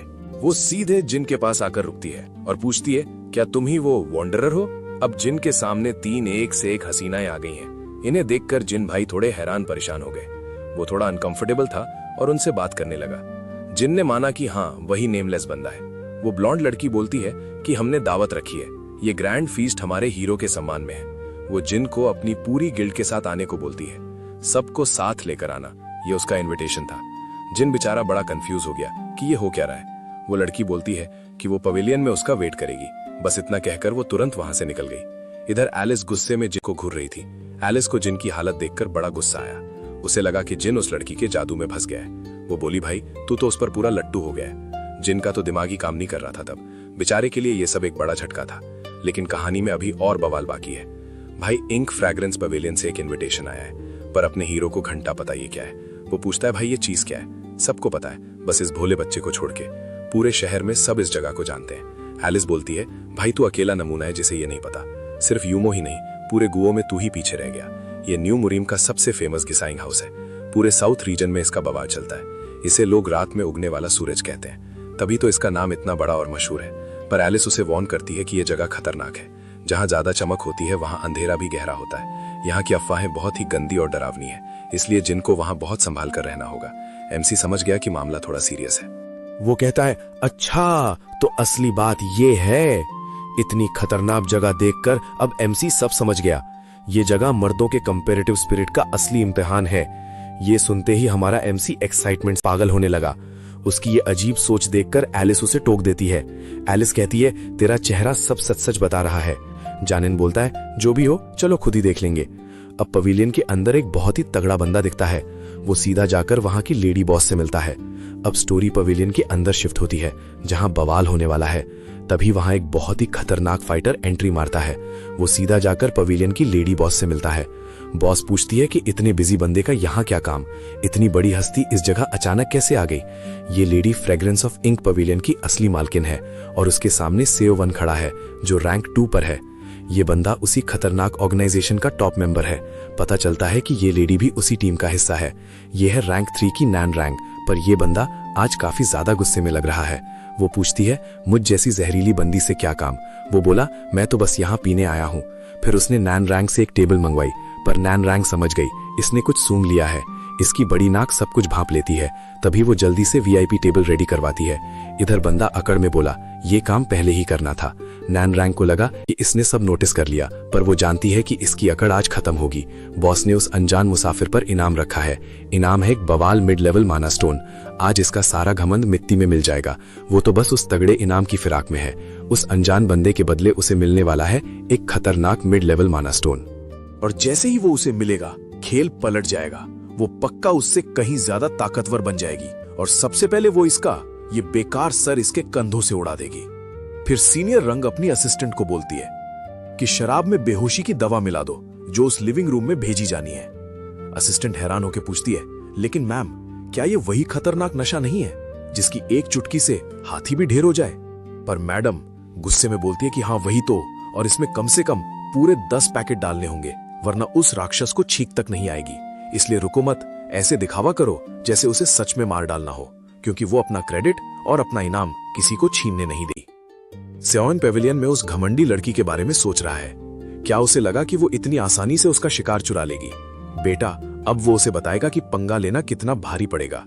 माना स्टोन्स हो या दुश्मन, वो सबको कच्चा चबा जाएगा। भाई वो एक को भी नहीं छोड़ने वाला, सब खत्म। दूसरी तरफ हमारा हीरो मजे से दबा के खाना ठोस रहा है। एलिस हैरान है कि ये इतना क्यों खा रहा है। वो पूछती है भाई क्या सदियों से भूखा है? एमसी ने कहा कि वो कब से सिर्फ राइस बॉल्स खा रहा था, अब असली खाना मिला है तो रुकने का सवाल ही नहीं। उसने कहा कि इतने दिन से भूखा था, अब तो पेल के खाएगा। वहीं पुराना बॉस उसे लॉर्ड कहकर रिस्पेक्ट देता है। बॉस बोला, लॉर्ड, मैंने कभी नहीं सोचा था ये दिन देखूंगा कि मैं पेविलियन के आखिरी लेवल तक पहुंच पाऊंगा। बॉस तो उसके सामने बिल्कुल झुक गया है भाई। उसने कहा कि आपके दर्शन होना ही मेरे लिए बड़ी बात है। इतने सालों का इंतजार आज खत्म हुआ। पेविलियन का ये नजारा देखकर वो तो दंग रह गया। इंक पवेलियन के अंदर हमारा हीरो एंटर करता है। एमसी नोटिस करता है कि जिन के बात करने का ढंग बदल गया है। जिन अब एमसी से बहुत इज्जत से पेश आ रहा था। हीरो पूछता है, क्या ये वीआईपी ओनली एरिया नहीं है? भाई, ये तो पवेलियन का सबसे खास वीआईपी स्पॉट था। जिन कहता है, तेरी वजह से हमें रॉयल ट्रीटमेंट मिल रही है, इसीलिए जिन उसका शुक्रिया अदा करना चाहता था, पर एमसी ने उसे बीच में ही रोक दिया। एमसी बोला, थैंक्स छोड़ और बस दबा के खाना खाओ, क्योंकि ये मीट एकदम मक्खन की तरह लाजवाब है। एमसी मजे से खा रहा होता है, पर माहौल थोड़ा ऑकवर्ड था। उसे आराम से खाने को कहा गया ताकि गला ना फंसे। तभी वहां वही लड़की आती है जिसने एमसी को लेटर दिया था। वो अचानक से आती है और हीरो का हाथ पकड़ लेती है। इस लड़की का नाम रियोंग है और ये बड़ी बिंदास है। वो बिना शर्माए सीधा हीरो के ऊपर चिपक जाती है। हीरो का हाथ पकड़कर वो उसके काफी करीब आ गई थी। और रियोंग यहाँ बेसिकली ये लड़की एमसी से चिपककर अपना नाम रोंग बताती है। कहती है कि वो कब से उसी का इंतजार कर रही थी। भाई, इतने बड़े फ्लोर पर सिर्फ ये लोग हैं। ये सब देखकर बेचारी एलिस को बहुत जलन होती है। लेकिन रोंग कहती है कि आज एमसी को वीआईपी ट्रीटमेंट मिलेगा। उसने पक्का किया है कि कोई कमी ना रहे। आज यहाँ कोई और गेस्ट अलाउड नहीं है। पूरा टॉप फ्लोर सिर्फ हमारे हीरो के लिए खाली रखा है। तो अब टेंशन छोड़ो और मजे करो। रोंग बोलती है, बस सुकून से एंजॉय करो। और ऊपर से एक स्पेशल परफॉर्मेंस भी रेडी है। ये खास शो सिर्फ आपके लिए रखा गया है। वो एमसी का हाथ पकड़कर पूछती है, क्या आप तैयार हो? इधर एलिस को लगता है ये लड़की कुछ ज्यादा ही तेज है। ये तो खुल्लम खुल्ला एमसी पर डोरे डाल रही है। एलिस सोचती है, ये कितनी बेशरम लड़की है। इतनी चिपकू कैसे हो सकती है ये? इसको क्या लगता है हम इतनी जल्दी मान जाएंगे? क्या इसे सच में लगता है हमारा हीरो इसके जाल में फंसेगा? इतनी खुल्लम खुल्ला फ्लर्टिंग। लेकिन बेचारे को क्या पता कि हमारा एमसी तो कब का लट्टू हो चुका है। वो पूरी तरह फिदा है और कह रहा है कि वो सरप्राइज जानने के लिए बहुत ज्यादा बेताब है। उसका सरप्राइज। तभी एलिस उसके पास जाती है। वो पूछती है, क्या हो रहा है? पर तभी इससे पहले वो उसके पास पहुंचे, उसके सर में एकदम से भयंकर दर्द उठता है, बर्दाश्त से बाहर। अब दोनों एक कमरे में अकेले हैं। दूसरे रूम में अकेले होंग बताती है कि ये जगह सिर्फ खास मेहमानों के लिए खुली है, वीआईपी लोगों के लिए। और यहाँ सन्नाटा ही सन्नाटा है। इतनी शांति है कि यहाँ कुछ भी हो जाए किसी को कानो कान खबर तक नहीं होगी। तभी जे सोचता है कि यही मौका है। फर्क नहीं पड़ता कि वो कितना बड़ा हीरो है, लोग चाहे कितना भी सर पर बिठा ले, है तो वो मर्दी। लेकिन बेचारे को पता नहीं था कि आगे क्या होगा। भाई, पता चलता है कि ये लड़की भी उसी ऑर्गेनाइजेशन की मेंबर है। हीरो की शक्ल देखकर वो समझ गई कि वो शॉक में है। लड़की को दिख गया कि हमारा एमसी एकदम सुन पड़ गया है। फिर वो बड़ी मीठी आवाज में बोलती है, इतनी जल्दी मत करो। वो हमारे हीरो को समझाती है कि थोड़ा सब्र रखो। एमसी हैरान होकर पूछता है, कौन सी जल्दी, क्या मतलब? वो कहती है, असली तमाशा देखने के लिए ड्रिंक पीना जरूरी है। उसने बताया कि एक बड़ा सरप्राइज तुम्हारा इंतजार कर रहा है, बस पहले ये ड्रिंक फिनिश कर लो। वो बताती है ये उनका स्पेशल रेड बुल है, एक प्रीमियम दारू। पूरे पेविलियन को इस ड्रिंक पर बड़ा घमंड है। हमारा हीरो भी बड़ा एक्साइटेड होकर पीने को तैयार हो गया, पर लड़की ने गेम खेल दिया था। इसमें बेहोश करने वाली दवा थी। वो सोचती है कि ये बंदा तो बड़ा भोलू निकला। ड्रिंक में उसने एक खतरनाक स्लीपिंग पाउडर मिलाया था, इतना कि एक ए रैंक मॉन्स्टर भी घोड़े बेचकर सो जाए। उसे लगा इतना नशा इसका काम तमाम करने के लिए काफी है। अब हमारा हीरो पक्का बेहोश होने वाला है। वो सोची थी कि उसके सोते ही उसका काम तमाम कर देगी, पर भाई यहाँ तो सीन ही पलट गया और कुछ नहीं हुआ। वो हैरान थी कि इस पर दवा असर क्यों नहीं कर रही। एमसी मजे से बोला कि भाई ये ड्रिंक तो बड़ी सही है। वो शॉक होकर पूछती है, ऐसे कैसे? जे एकदम सीरियस होकर बोला कि ये जगह वाकई बवाल है। वो कहता है कि ये पवेलियन अपने नाम के लायक है। अब वो उससे एक और ग्लास भरने को बोलता है। वो थोड़ा डर गई क्योंकि एमसी को घंटा फर्क नहीं पड़ा। उसने पूरा ग्लास ऐसे खाली किया जैसे शरबत हो। वो डर छुपाते हुए चुपचाप दूसरा ग्लास भरती है, पर इस बार वो ड्रिंक में नशीली पाउडर मिला देती है। वो हंसते हुए उसे दूसरा पैक पकड़ा देती है, पर मन ही मन वो देखना चाहती कि ये बंदा और कितनी देर तक झेल पाएगा। और हमारा एमसी तो अलग ही स्वैग में ड्रिंक पी रहा था। वो लड़की के सामने कहता है कि ड्रिंक तो वही है, पर इसका टेस्ट बदला हुआ है, जिससे वो डर जाती है। होंग को फंसाने का प्लान अब लड़की पर भारी पड़ गया। लड़की काफी नर्वस हो जाती है, पर बंदा शाना है। वो तुरंत उसका मुंह पकड़ता है और ड्रिंक पिला देता है। कहता है, चलो थोड़ा और क्लोज आते हैं, क्या बोलती हो? लड़की मना करती है, पर तब तक खेल पलट चुका था। बंदा पूछता है, तुझे ये सब करने का ऑर्डर किसने दिया? और तूने मुझ पर कौन सा नशा यूज किया है बता। लड़की की फट जाती है और वो पूछती है तुम कौन हो, पर उससे पहले वो कुछ बोल पाती उसका दिमाग घूम गया। बंदा कहता है चलो अब अगले लेवल पर चलते हैं। वो सीधा पूछता है कि ड्रग किसने दिया और क्यों। लड़की पूरी तरह घबरा गई और कांपने लगी। वो बस इतना पूछ पाती है कि आखिर तुम हो कौन, लेकिन वो कुछ और बोल पाती उससे पहले ही ढेर हो गई। बिना कुछ कहे वो लड़की सीधा जमीन पर गिर जाती है। वो जमीन पर बेहोश थी और एमसी सोच रहा था कि अगर ये मर गई तो ड्रग्स के बारे में कौन बताएगा। पर थोड़ी देर बाद फाइनली उसे होश आ जाता है। वो काफी अनकंफर्टेबल होकर पूछती है कि क्या हो रहा है। एमसी बोलता है चलो मैडम, फाइनली नींद खुल गई तुम्हारी। वो घबराकर एमसी को घूरने लगती है। एमसी उसे शांति से बैठने को बोलता है और साफ कहता है कि तेरा जहर अब मुझ पे काम नहीं करेगा, इसलिए कोई भी फालतू होशियारी मत दिखाना। वो डर जाती है जब उसे याद आता है कैसे एमसी ने जबरदस्ती जहर उसके गले के नीचे उतारा था। पर वो अभी भी एटीट्यूड में बोलती है ज्यादा उड़ मत, मैं अभी हारी नहीं हूं, क्योंकि उसने बाहर बाकी दोस्तों को पहले ही जहर दे दिया था। पर तभी कुछ ऐसा हुआ जिसने उसके होश उड़ा दिए। एलिस और बेक बताते हैं कि जहर निकाल दिया गया है। ये सुनकर लड़की की बुरी तरह फट जाती है।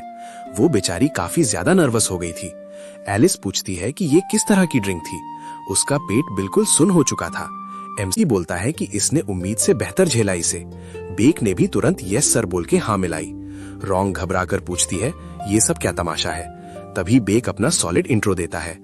मैं बेक मुंडो हूँ, अपने बॉस का राइट हैंड, एक खतरनाक हंटर जो एमसी के लिए कुछ भी करेगा। बेक कहता है मेरे सामने जहर पिलाने की हिम्मत कैसे हुई। अब इन सब की शामत आना तय है। इनका प्लान फेल हो गया और अब ये पूरी तरह फंस गए। अब इनका बचना नामुमकिन है भाई।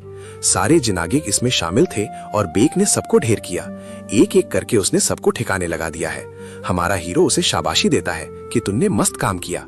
अब एमसी हंग की तरफ देखता है और बोलता है कि ड्रिंक्स खत्म हो गई हैं, तो अब मेरे सवाल का जवाब दो।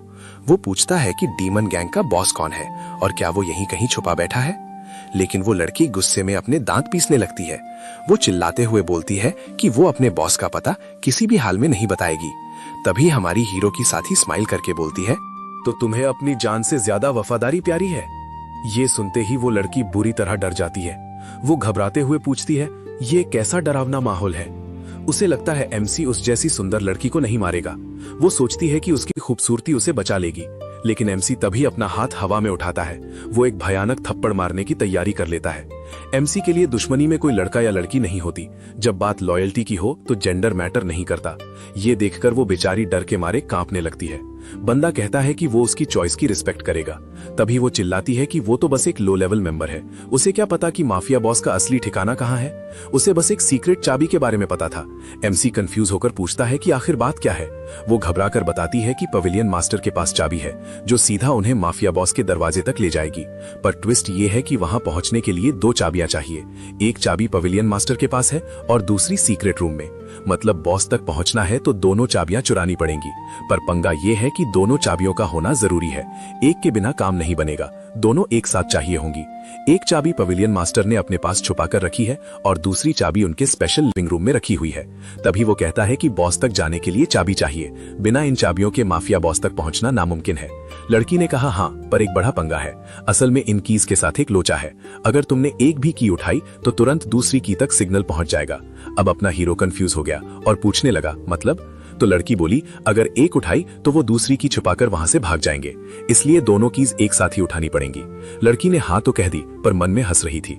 वो सोच रही थी कि चलो ये उल्लू बन गए, इन्होंने मेरी बात पर आंख बंद करके भरोसा कर लिया। बेचारों को पता ही नहीं कि ये सब एक बड़ा झूठ है। वो बस नेमलेस बंदे को अकेले फंसा रही थी ताकि वो पेविलियन लॉर्ड से अकेले ही भिड़ जाए।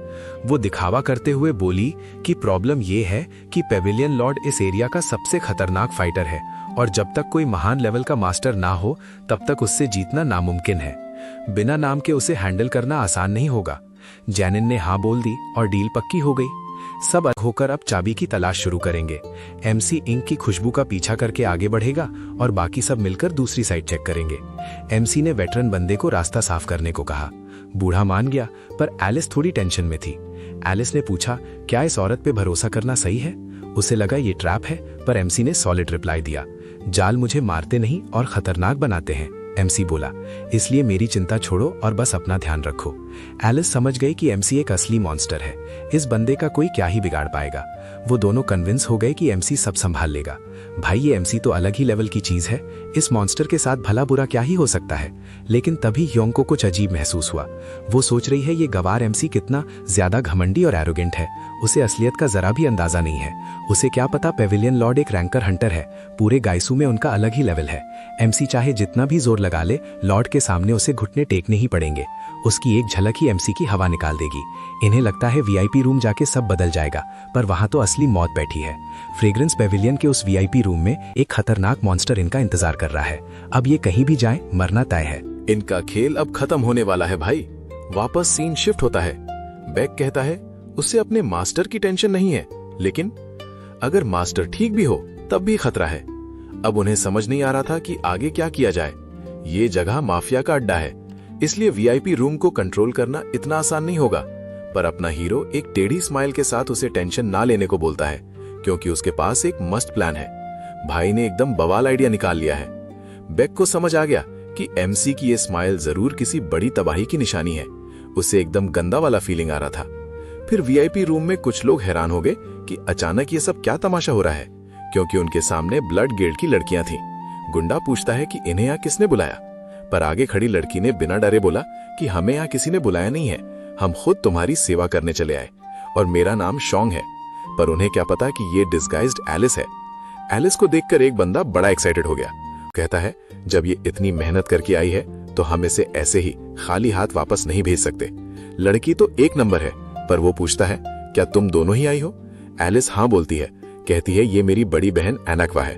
पर भाई ये तो अपना बैक मुंडो है, जो लड़की के भेस में काफी सही लग रहा है। मतलब कोई पहचान ही नहीं पा रहा। सारे गुंडे इन दोनों को ताड़ने लगते हैं। उन्हें ये दोनों बहुत प्यारी लग रही थी। वो पूछते हैं यहाँ इतनी सुंदर लड़कियां कब से आने लगी। तभी बैक उनमें से एक के पास जाता है। इधर एक बंदा कहता है कि जितना देखो उतनी ही ज्यादा ये कयामत लग रही है। वो तो पूरा फिदा हो चुका था। भाई ये लड़की तो सच में सबसे सुंदर दिख रही है। इसका स्वैग और लुक एकदम नेक्स्ट लेवल है। इधर हमारा बैक काफी अनकंफर्टेबल फील कर रहा है। वो सोच रहा है कि भले ही ये उसका मास्टर है, पर उसका मन अभी उसे गाली देने का कर रहा है। पर उसे मानना पड़ेगा कि ये लोग बवाल है। ये लोग बहुत ज्यादा शोर शराबा कर रहे हैं। साफ दिख रहा है कि ये सब फुल टल्ली हैं, पर नशे में भी इनकी मूवमेंट एकदम सॉलिड है।